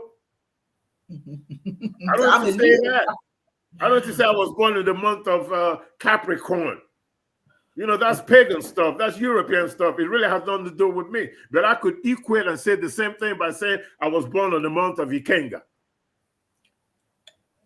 You understand? And then that way we start seeing the relevance in our way of life, in our calendar system, that we're doing the same thing that other cultures do, but we're just making sure that we're doing it African style, with African names, with African spiritual relevance, as opposed to doing the same thing, but invoking somebody else's primordial core, somebody else's ancestors, when we're doing the same thing. I mean, what are some of the things that we have? If I say Bia, which means come, and somebody says come, I'm saying the same thing. But I don't have to say come. I could say Bia. And then you'll understand that Bia means come over here. It's the same thing. Eyes, anya, nte, ear. I don't have to call it ear. I could say nte. Speak the language. That's who you are. Because the Chinaman in China doesn't say ear. They say whatever ear is in Chinese. And that's the same idea behind what we're doing. We're looking beyond the microscope. We're going deeper than anybody has ever gone before when it comes to stuff like this, and bringing out the fullness and the richness of African culture, African calendar system, so that we enjoy the same relevance as other cultures do with their calendars and their horoscopes. Thank you. Thank you so much. And I've had this out here for a while, africancalendar.org. Go and check it out. Let's not, it's important that we know, we're not here just to talk and walk away. We want to give you pointers. We want to present you with opportunities to go and check us out. Go and check us out. Also, chiism.org. Go and check us out. And we have a blog link there. You can blog on chiism.org. If you're interested in blogging, let us know. We would like to hear your thoughts as often as possible. The other thing we want to talk about, and Yudi, again, thank you so very much for that presentation. And I'm sure everybody's looking forward to when they can order their own calendars and begin to practice what we talk about. So that would be wonderful. But I also want to let everybody know, Chi's University, chiismahadum.org. Go and visit chiismahadum.org if you have not done so already, and learn about this university. Registration is, the university opens April the 1st. Registration is ongoing now. Don't worry about the cost right now. I want to know how many people are curious enough to register for any of those courses. Let's just do that for now. We'll talk about everything else later.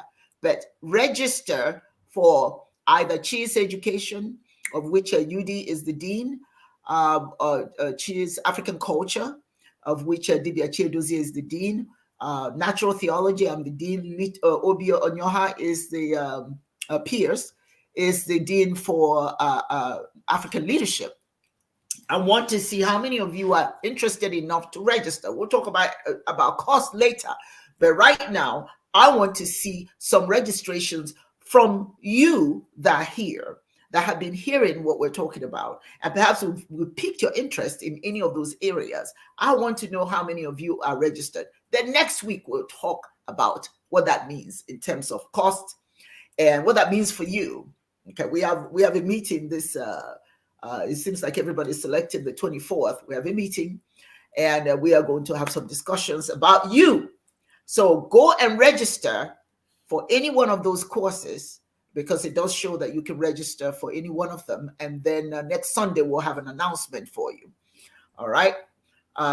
So what I want to do now is just respond to some of the questions that people have asked here and see you Dibia UD and Dibia Chedozie, you can address some of the questions that we have. So let me see who the first one. This is from, it's not necessarily a question. This one is a comment, but I think it's something that you can talk about. It says that the unification. Now this is, let me type it out here. Okay, wait a minute. Now, wait a minute. I kind of lost it a minute. Where is it? It jumped. Okay. The unification process will not be overnight. To heal the wound of the slave trade, Africans and Black Americans alike will have to come to the realization that we are all facing a common enemy. And this is Mag in his bag. Well, you just spoke. So, Dibia Chedozie, how about you give a thought, comment on that? Yeah, we already stated this, and that's part of what led to analysis of the African calendar. And part of all of that is to show that we cannot be talking about unification on the platform created by the colonialists. Because for me, my own understanding is that the America you talk about is a creation of the colonialists, and it's not meant for the Black man. Which is why Marcus Garvey and Malcolm X were interested in Africans building a foundation for their own civilization. And every of that have been frustrated by the authorities, Western authorities. Now, I won't speak much on this because we've already laid the foundation. My take in this is that, like I told Dr. Sydney Davis, if we really want to address the unification of Africa, we must begin, like I said, by de-balkanizing. We must start from that foundation that defines us as Africans, and from that small nucleus of the ethnicity, we begin to move out, build a connection.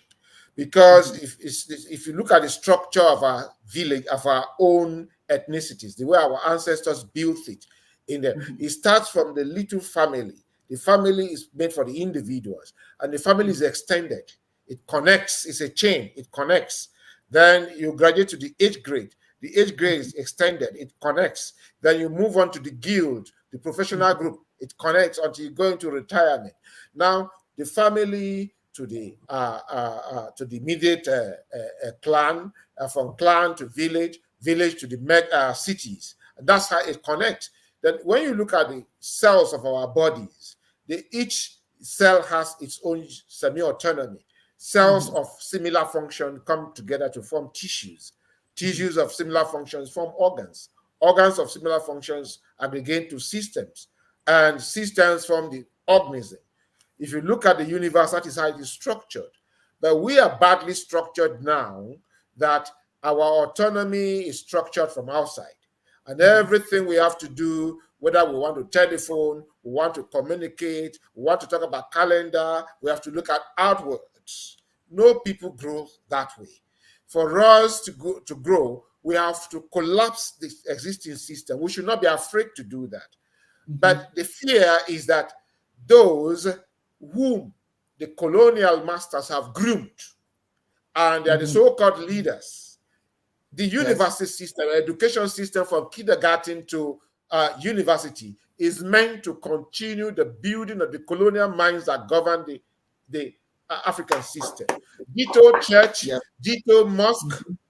So that's why we have to collapse those systems. We should not be afraid to collapse them. And they keep talking about detribalized African. No, please, we are getting detribalized. De-ethnicized is not the solution. Get entrenched into your culture, but like our ancestors realized that no river is on its own. Every river is sustained either by another river or a subterranean water below. Yes. And at the bottom, all waters meet. Yes. And eventually, all rivers flow into the sea. All seas connect the ocean. So we must start from self. Yes. That self that says we, and the we must begin from the collective self you call ethnicity. Then by the time we get there, that's when within the Igbo confine, like Dibias said, you now begin to realize that there's a lot of things we have in common apart from language. Calendar is there. The calendar itself defines our horoscope. The calendar is the structure of Alpha, and Alpha is structured on 4, forming 16, which is 8 plus 8. And so the calendar is actually Alpha numerology. And when you divine, you are divining on each day. Either it is Uku or Nta. And then you now learn about that society is two principal people, male and female, at every point in time, male and female. Both of them must go hand in hand. And that the male, behoves on the male that it takes care of the female and the children. That is why the male is put forward there. It's not put forward there to enjoy the largesse and flex muscle. No. That responsibility is that you must take care of the women and children by protecting them the way the sky protects the earth and the waters. And by the time the sky fails, like the ozone layer has failed now, then the earth and the sky are in trouble. Our women and children must not be exposed. That's why the male is pushed up there and the female is pushed down here, because we want to protect our women. They carry our nation in the womb.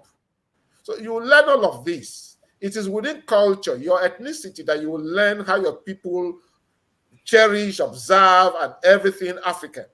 And don't be surprised at what Dibias has said. It's not peculiar to the Igbo. It's the same thing with the Bibio, up to Benin. Even my learning of Ifa Yoruba. Traditionally, Yorubas have the same calendar system as us. The counting of 7 days in Yoruba Ifa system is an influence of Christianity, because those who translated Ifa began to document Ifa in Yoruba were first and foremost the church fathers, the Anglican church fathers. So they just simply brought Christian numerology and calendar and used it to domesticate the Ifa. That's part of the changes. So for us to begin to build a unity, we will only build unity within our culture, which is in the ethnicity. It is good that Africans in the diaspora are locating their DNA in African countries, but please don't just locate it in Nigeria. When you get to Nigeria, locate it within an ethnic group, and then go down to their spirituality. Because when we see those from diaspora patronizing the spirituality, it gives us confidence. Because those of us here, we are not exposed to racism. What we're exposed to is tribalism. So that when we see those coming from outside, especially the African Americans promoting the spirituality, coming to take initiation, it gives us the confidence. And you now form the nucleus on which everybody rally around. And so that's how we are going to grow. But we are not going to grow on the ontology and platform cosmology of foreign cultures. No matter how we do it, claim that Christianity is our own, claim that Muhammad and Abraham and Moses and all of these people were blacks. The ontology is not ours. And if ontology is not ours, the language is not ours. Spirituality must express itself through thought. And the greatest vehicle of thought is language. Once you decide, once you remove language from thought, then spirituality is in tatters. Thank you. Yes. Thank you. Thank you so very much. There are so many things that people have posted here. We just have a few minutes and I'll just pick some of them. This is from Akachi. Africans are afraid to confront our enemies. They have struck us with terror and brutalization through the Matha. Yes, they have. You know, we are afraid. And a lot of the fear that we have comes from the consequences of asking questions, the consequences of going outside of the Christian dogmatic, dogmatism that they have established for us. Same thing with the Arab dogmatism. So you're fearful. If I don't do the, if I do my thing, you know, if I become African again, then there's a consequence for it. Gloom and doom. You know, I go to hell, all that kind of stuff. But that has been embedded in us so much so that we are so afraid to even ask questions or speak up. I can tell you there are many people who say, oh, you shouldn't be talking. You should be. Why? We're all going to die someday in the fields or in the bleachers. Everybody leaves this earth. You know what I'm saying? So if you know there's something that's important that needs to be said, you know, on behalf of your people, you must be willing to speak up. You know, you find many of us that are still speaking up and we're still here. That means God's not mad at us. Chineke is not mad at us. You know, we're not afraid of of hell. I'm not afraid of that. My spirituality tells me if I don't do the right thing, I have to come back and repeat my life cycle. You know, I have to come back, I have to reincarnate and get it right. You see, so I'm not afraid of any punishment. Or I mean, you know, I'm more concerned about acting properly so that I'll get to be an ancestor. So I can get to be 80, so I can be an ancestor. Now, if I don't get there, then I have the opportunity to get my life right. But the fear of damnation and consequences, negative consequences, has kept our people from speaking up. Here's a gentleman here who says that this is Royalty 225. He says, I'm diaspora in America. Their treatment has hardened us. Even though we're in their land, we fight. Well, the comment I have about that is, and I'm assuming that we're talking about African-American individual living in America. It's not their land. It's the Native American land. So they are here too. Okay, they are a little bit louder. They're a little bit more cruel. They're a little bit more, what is the word I'm looking for? That they claim something that doesn't belong to them. And so the rest of us are here trying to fight to fit in something that don't belong to them. It belongs to the Native Americans. And here's the thing about the Native Americans. These are some kind people. They've been portrayed on television as violent people, drunks, and all that sort of thing. And so when you see a Native American, you know, that comes to your mind.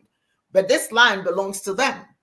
You see, unfortunately, we're here fighting those who came to this land a different way, but they came to this land from somewhere else. Okay? So, but one thing about the African Americans that I have to say is that, yes, you're so right. You do fight, and you have to fight. You have to keep fighting. And when I say fighting, I don't necessarily mean go boxing or shooting people. No, that's not what I'm saying. I'm saying in terms of speaking up. Because only if you speak up about what ill is done to you, that's the only time we say, that was that we say in the Igbo language,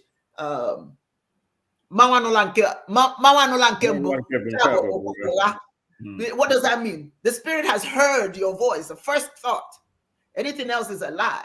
So you have to speak up and put it out in the universe that this is not right.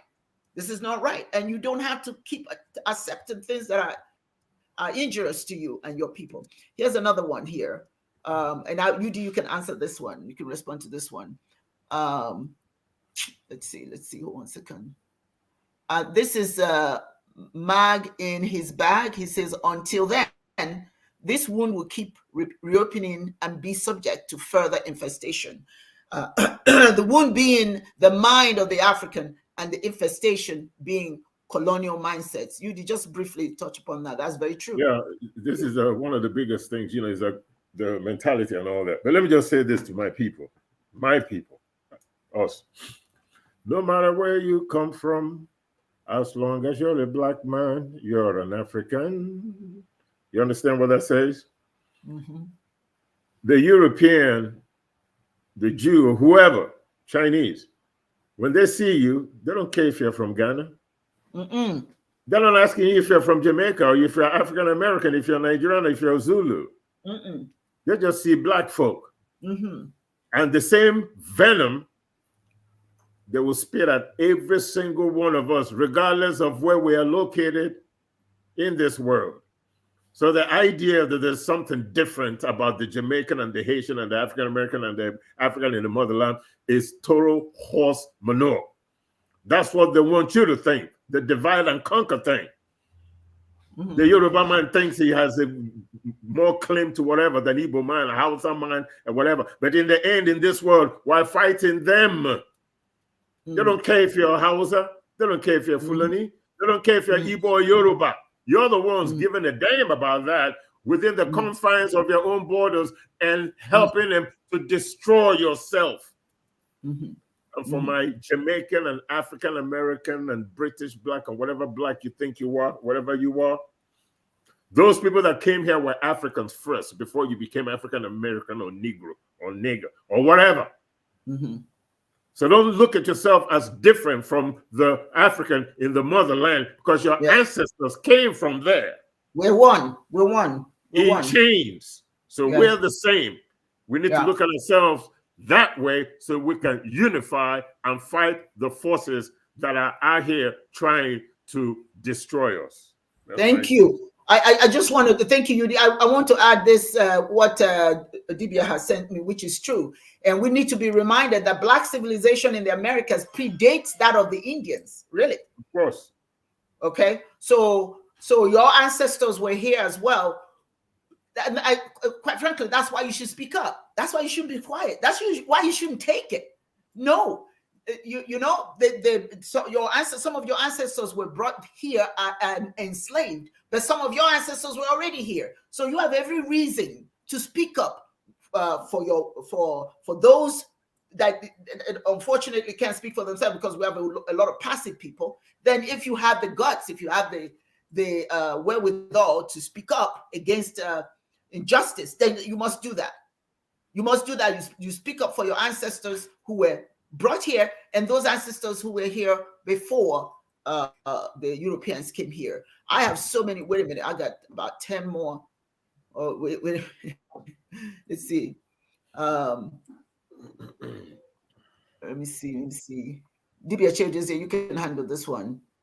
We were talking about, and I think we've talked about it. This is from Royal T 225. As you talk about, the West stopped what happened in Ghana. They don't want us to leave America. Marcus Garvey purchased multiple ocean liners. The government sabotaged all of them. Yes. Yeah, they will keep sabotage. The sabotage will continue unabated, and we have to keep trying. But the thing there is that we should stop lamenting. We should know that we are living in a world of competition. The first thing we must do is for us to educate ourselves, whether in the diaspora or here home in Africa. We are, for now, in the slave status. And if you are slave status, you are down. If you are down, you need fear no fall any further. So the best we can do is that, yes, like the football, when you get on, you have all your plans, but we get on the pitch, all the plans out there, the way you play. And so the person that wins is the one who is able to throw in extra initiative and extra effort. And so for every effort we make, we must always know that there are 1,000 ways of making us not to succeed. And so we should develop 1 million ways of succeeding. In fact, we should have plans in series. In addition to that, we should learn something from the Asians. The Asians don't go with one man head arrow. The Communist Party was headed by one man. But the Communist Party had over 1,000 members. And there were 100 members lined up, such that if one of the members of the 100 govern for 1 year and they are killed, each one killed for 1 year, they will have run for 100 years. All right? And so you see that kind of a plan they have. But the problem we have here is that we have one arrowhead. Zeke, Nkrumah, now in Burundi is one man. Whether he's building an authentic revolutionary group that is based on Burundi culture, Burundi cosmology, Burundi ontology, and this group will be led by the women, like our women used to lead the civilization. They are the ones who taught from kindergarten, in fact, from the womb. The woman touches her womb, her belly, and is telling the little child in the stomach stories of ancestry, stories about nationhood. She's talking to the child. So the woman forms the child even before the child is born. But today, because we are into Western civilization, our women don't even remember to tell the stories. They don't even know that carrying the child in the womb, you have to incubate that child the way the hen incubates its eggs, ensure that it hatch successfully chicks. Now, so that until we go back there, and then we will learn that we must find 1 million ways of achieving every one little plan we put out there, such that we learn from Satan that if we fail 1,000 times, we keep trying 1 million times. And we always succeed if we are persistent, persevering, enduring, consistent. We should stop shouting. When you shout, nobody looks at you. They say, oh, well, they're just the Africans. Oh, they just make noise. But if they know that for every fall, we will try 1 million times, and we will never say no until we succeed. Yes. That tenacity is what we have been lacking. Yes. Then one last thing we must learn. Most of us are Christians, but we don't even understand the Christian ontology. The Christian ontology is not about bread. It's about thou shalt not live by bread alone. You must learn how to win civilization even on empty stomach. Because like us Igbo say, if you are talking of hunger, I'm supposed to be suffering from ulcer. But because I knew I would succeed, as soon as I succeeded, and I began to eat well, all that the doctors theorize about me having acute ulcer disappeared. How it disappeared till today, I don't know. But I always had the belief I would succeed, and I succeeded. And so, as individuals, we're persevering. Then what can an individual do in the midst of the whole ocean?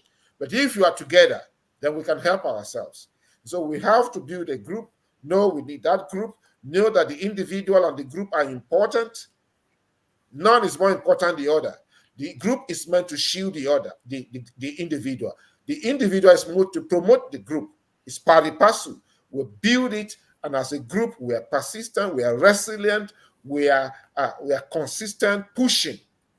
Before you do that, you discover that the people who oppress you have very little ways. They will start running short of ideas on how to tackle you. But because we make noise each time, and we are always talking about, we are hungry, like what is going on in Nigeria today.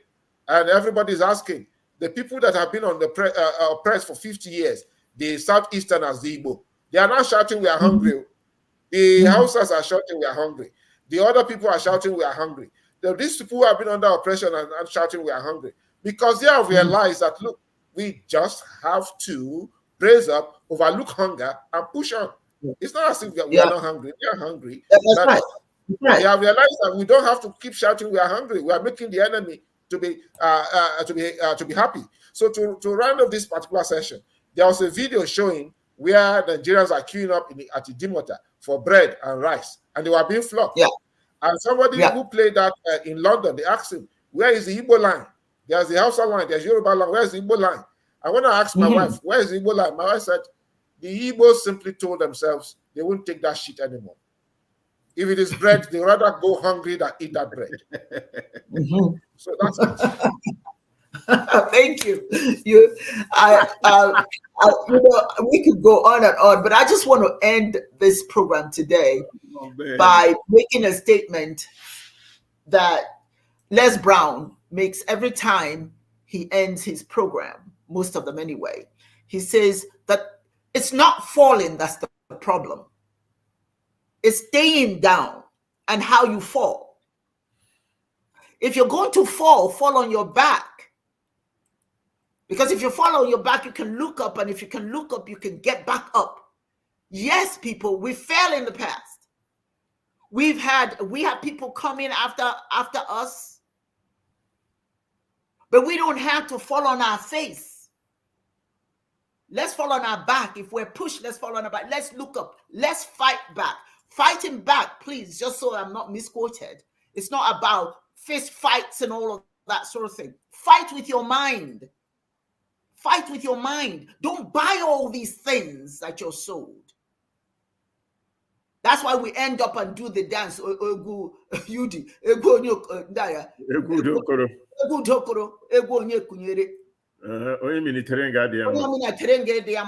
Because we're not unified. When we're beaten down, we just stay down. We need to. It's time to rise. And I applaud the African Americans who rose from slavery to where they are today. They're still going through challenges. I live in America, and I know African Americans go through some serious challenges to be here. But they don't give up. The only thing that they're holding on to that's so sad to me is that religion. Religion is not designed for you. That religion is not designed for you. It's designed to hold you back. It was what was used to bring your ancestors here. And it still was used to hold you down because you can't ask questions, you can't speak up because of the concern about damnation and all of that. So think about what you believe in and see how that's working for you. If it's not working for you, Chineke is in control. Monachiso, I walk with God. You walk with Chineke. So you have the capacity and the ability to move from a position of weakness to a position of strength. I thank all of you so much for being here today. As you can see, I'm losing my voice. I have a bit of a cold. Thank you for all the wonderful comments. Right quick. Somebody says, do you guys teach in CBD? And do you need to know Igbo to learn it? Off topic. Yes, a little bit. Yudi, you want to take that? Yeah, CBD scripts are ancient scripts that how we communicated before the European came to our shores. And it was prevalent, believe it or not, up until 1931. And then for some reason, the British, in Abreba, with the Nsude pyramids, bulldozed everything and destroyed learning centers. The pyramid cities called Nsude, Dibias, you probably heard of them, right? All those things are destroyed. Cameroonians also wrote with the same thing. So did the people of Ibibio people, right? So Nsibit is just not core Igbo. You know, there was also transference between Cameroon, Ibibio, and Igbo people. We all used the same writing style. You know, it was in two folds. One was phonetic, and then the other one was symbols that were relating to different everyday communication, you know, patterns like rain, sun, happiness, blah, blah, blah, blah, blah, blah, blah. What we've now done in Global Fit Ministry of Chiism and Chase Highland Incorporation is to develop alphabets based on Nsibidi, which we have, you know, maybe next time we get together, we will spend some time on Nsibidi. And I can write in Nsibidi scripts, right? I can write in it, you know. And the funny thing about it is that back in 2014, there was this Nigerian guy and a German professor that actually developed an application online that you could download from Google, you know, and you could download it on Google and install it on your cell phone, and you could convert the Roman alphabet to Nsibidi scripts, you know. I was fortunate to have downloaded it, but it no longer exists anymore. But I still have it on my phone, Mm-hmm. Right? So I learned to write in Nsibidi alphabet. So I could write a letter in Nsibidi from A to Z. Mm-hmm. You know, so yeah, Okay. it's there, and you don't necessarily have to learn speak Igbo to Mm-hmm. know Nsibidi. You just Mm-hmm. need to know what the alphabetical references are, so that just like in English, you could write. Just like, remember, Chinese writing is scripted. Then you have inflections to tell you how to pronounce the scripts. Same thing with Nsibidi. It's like writing in Arabic. It's like writing in Jewish, Indian scripts. All writings are all scripts. There's no difference. They're all scripts. That's what they are by definition. Nsibidi script serves the same purpose as the Chinese writing system or the Arabian writing system or what have you. You just need to know what the alphabet scripts are. And once you learn that, you're good to go. Okay. One final question here.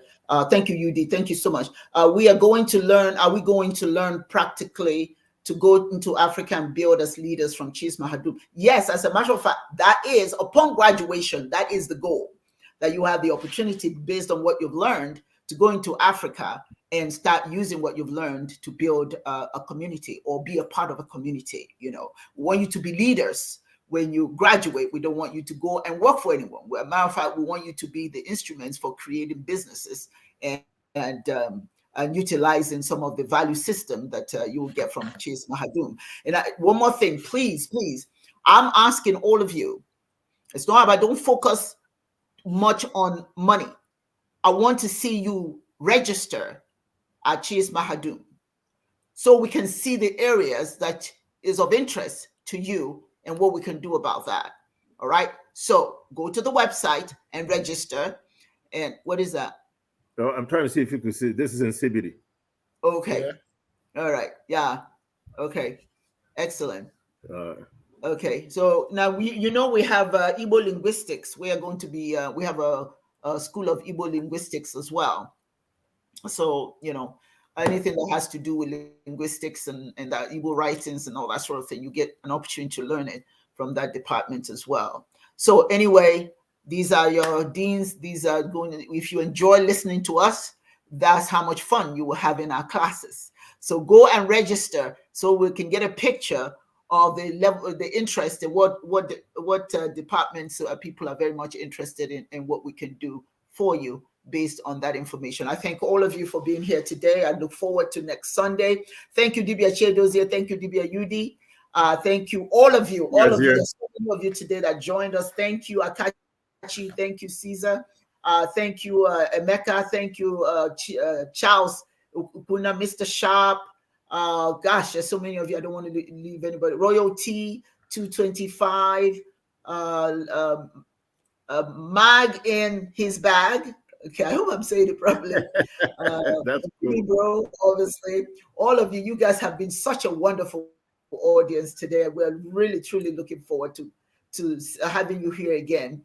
And according to Kachi, thank you, Dalo, for the show, and so says Mr. Sharp as well. Thank you, all of you.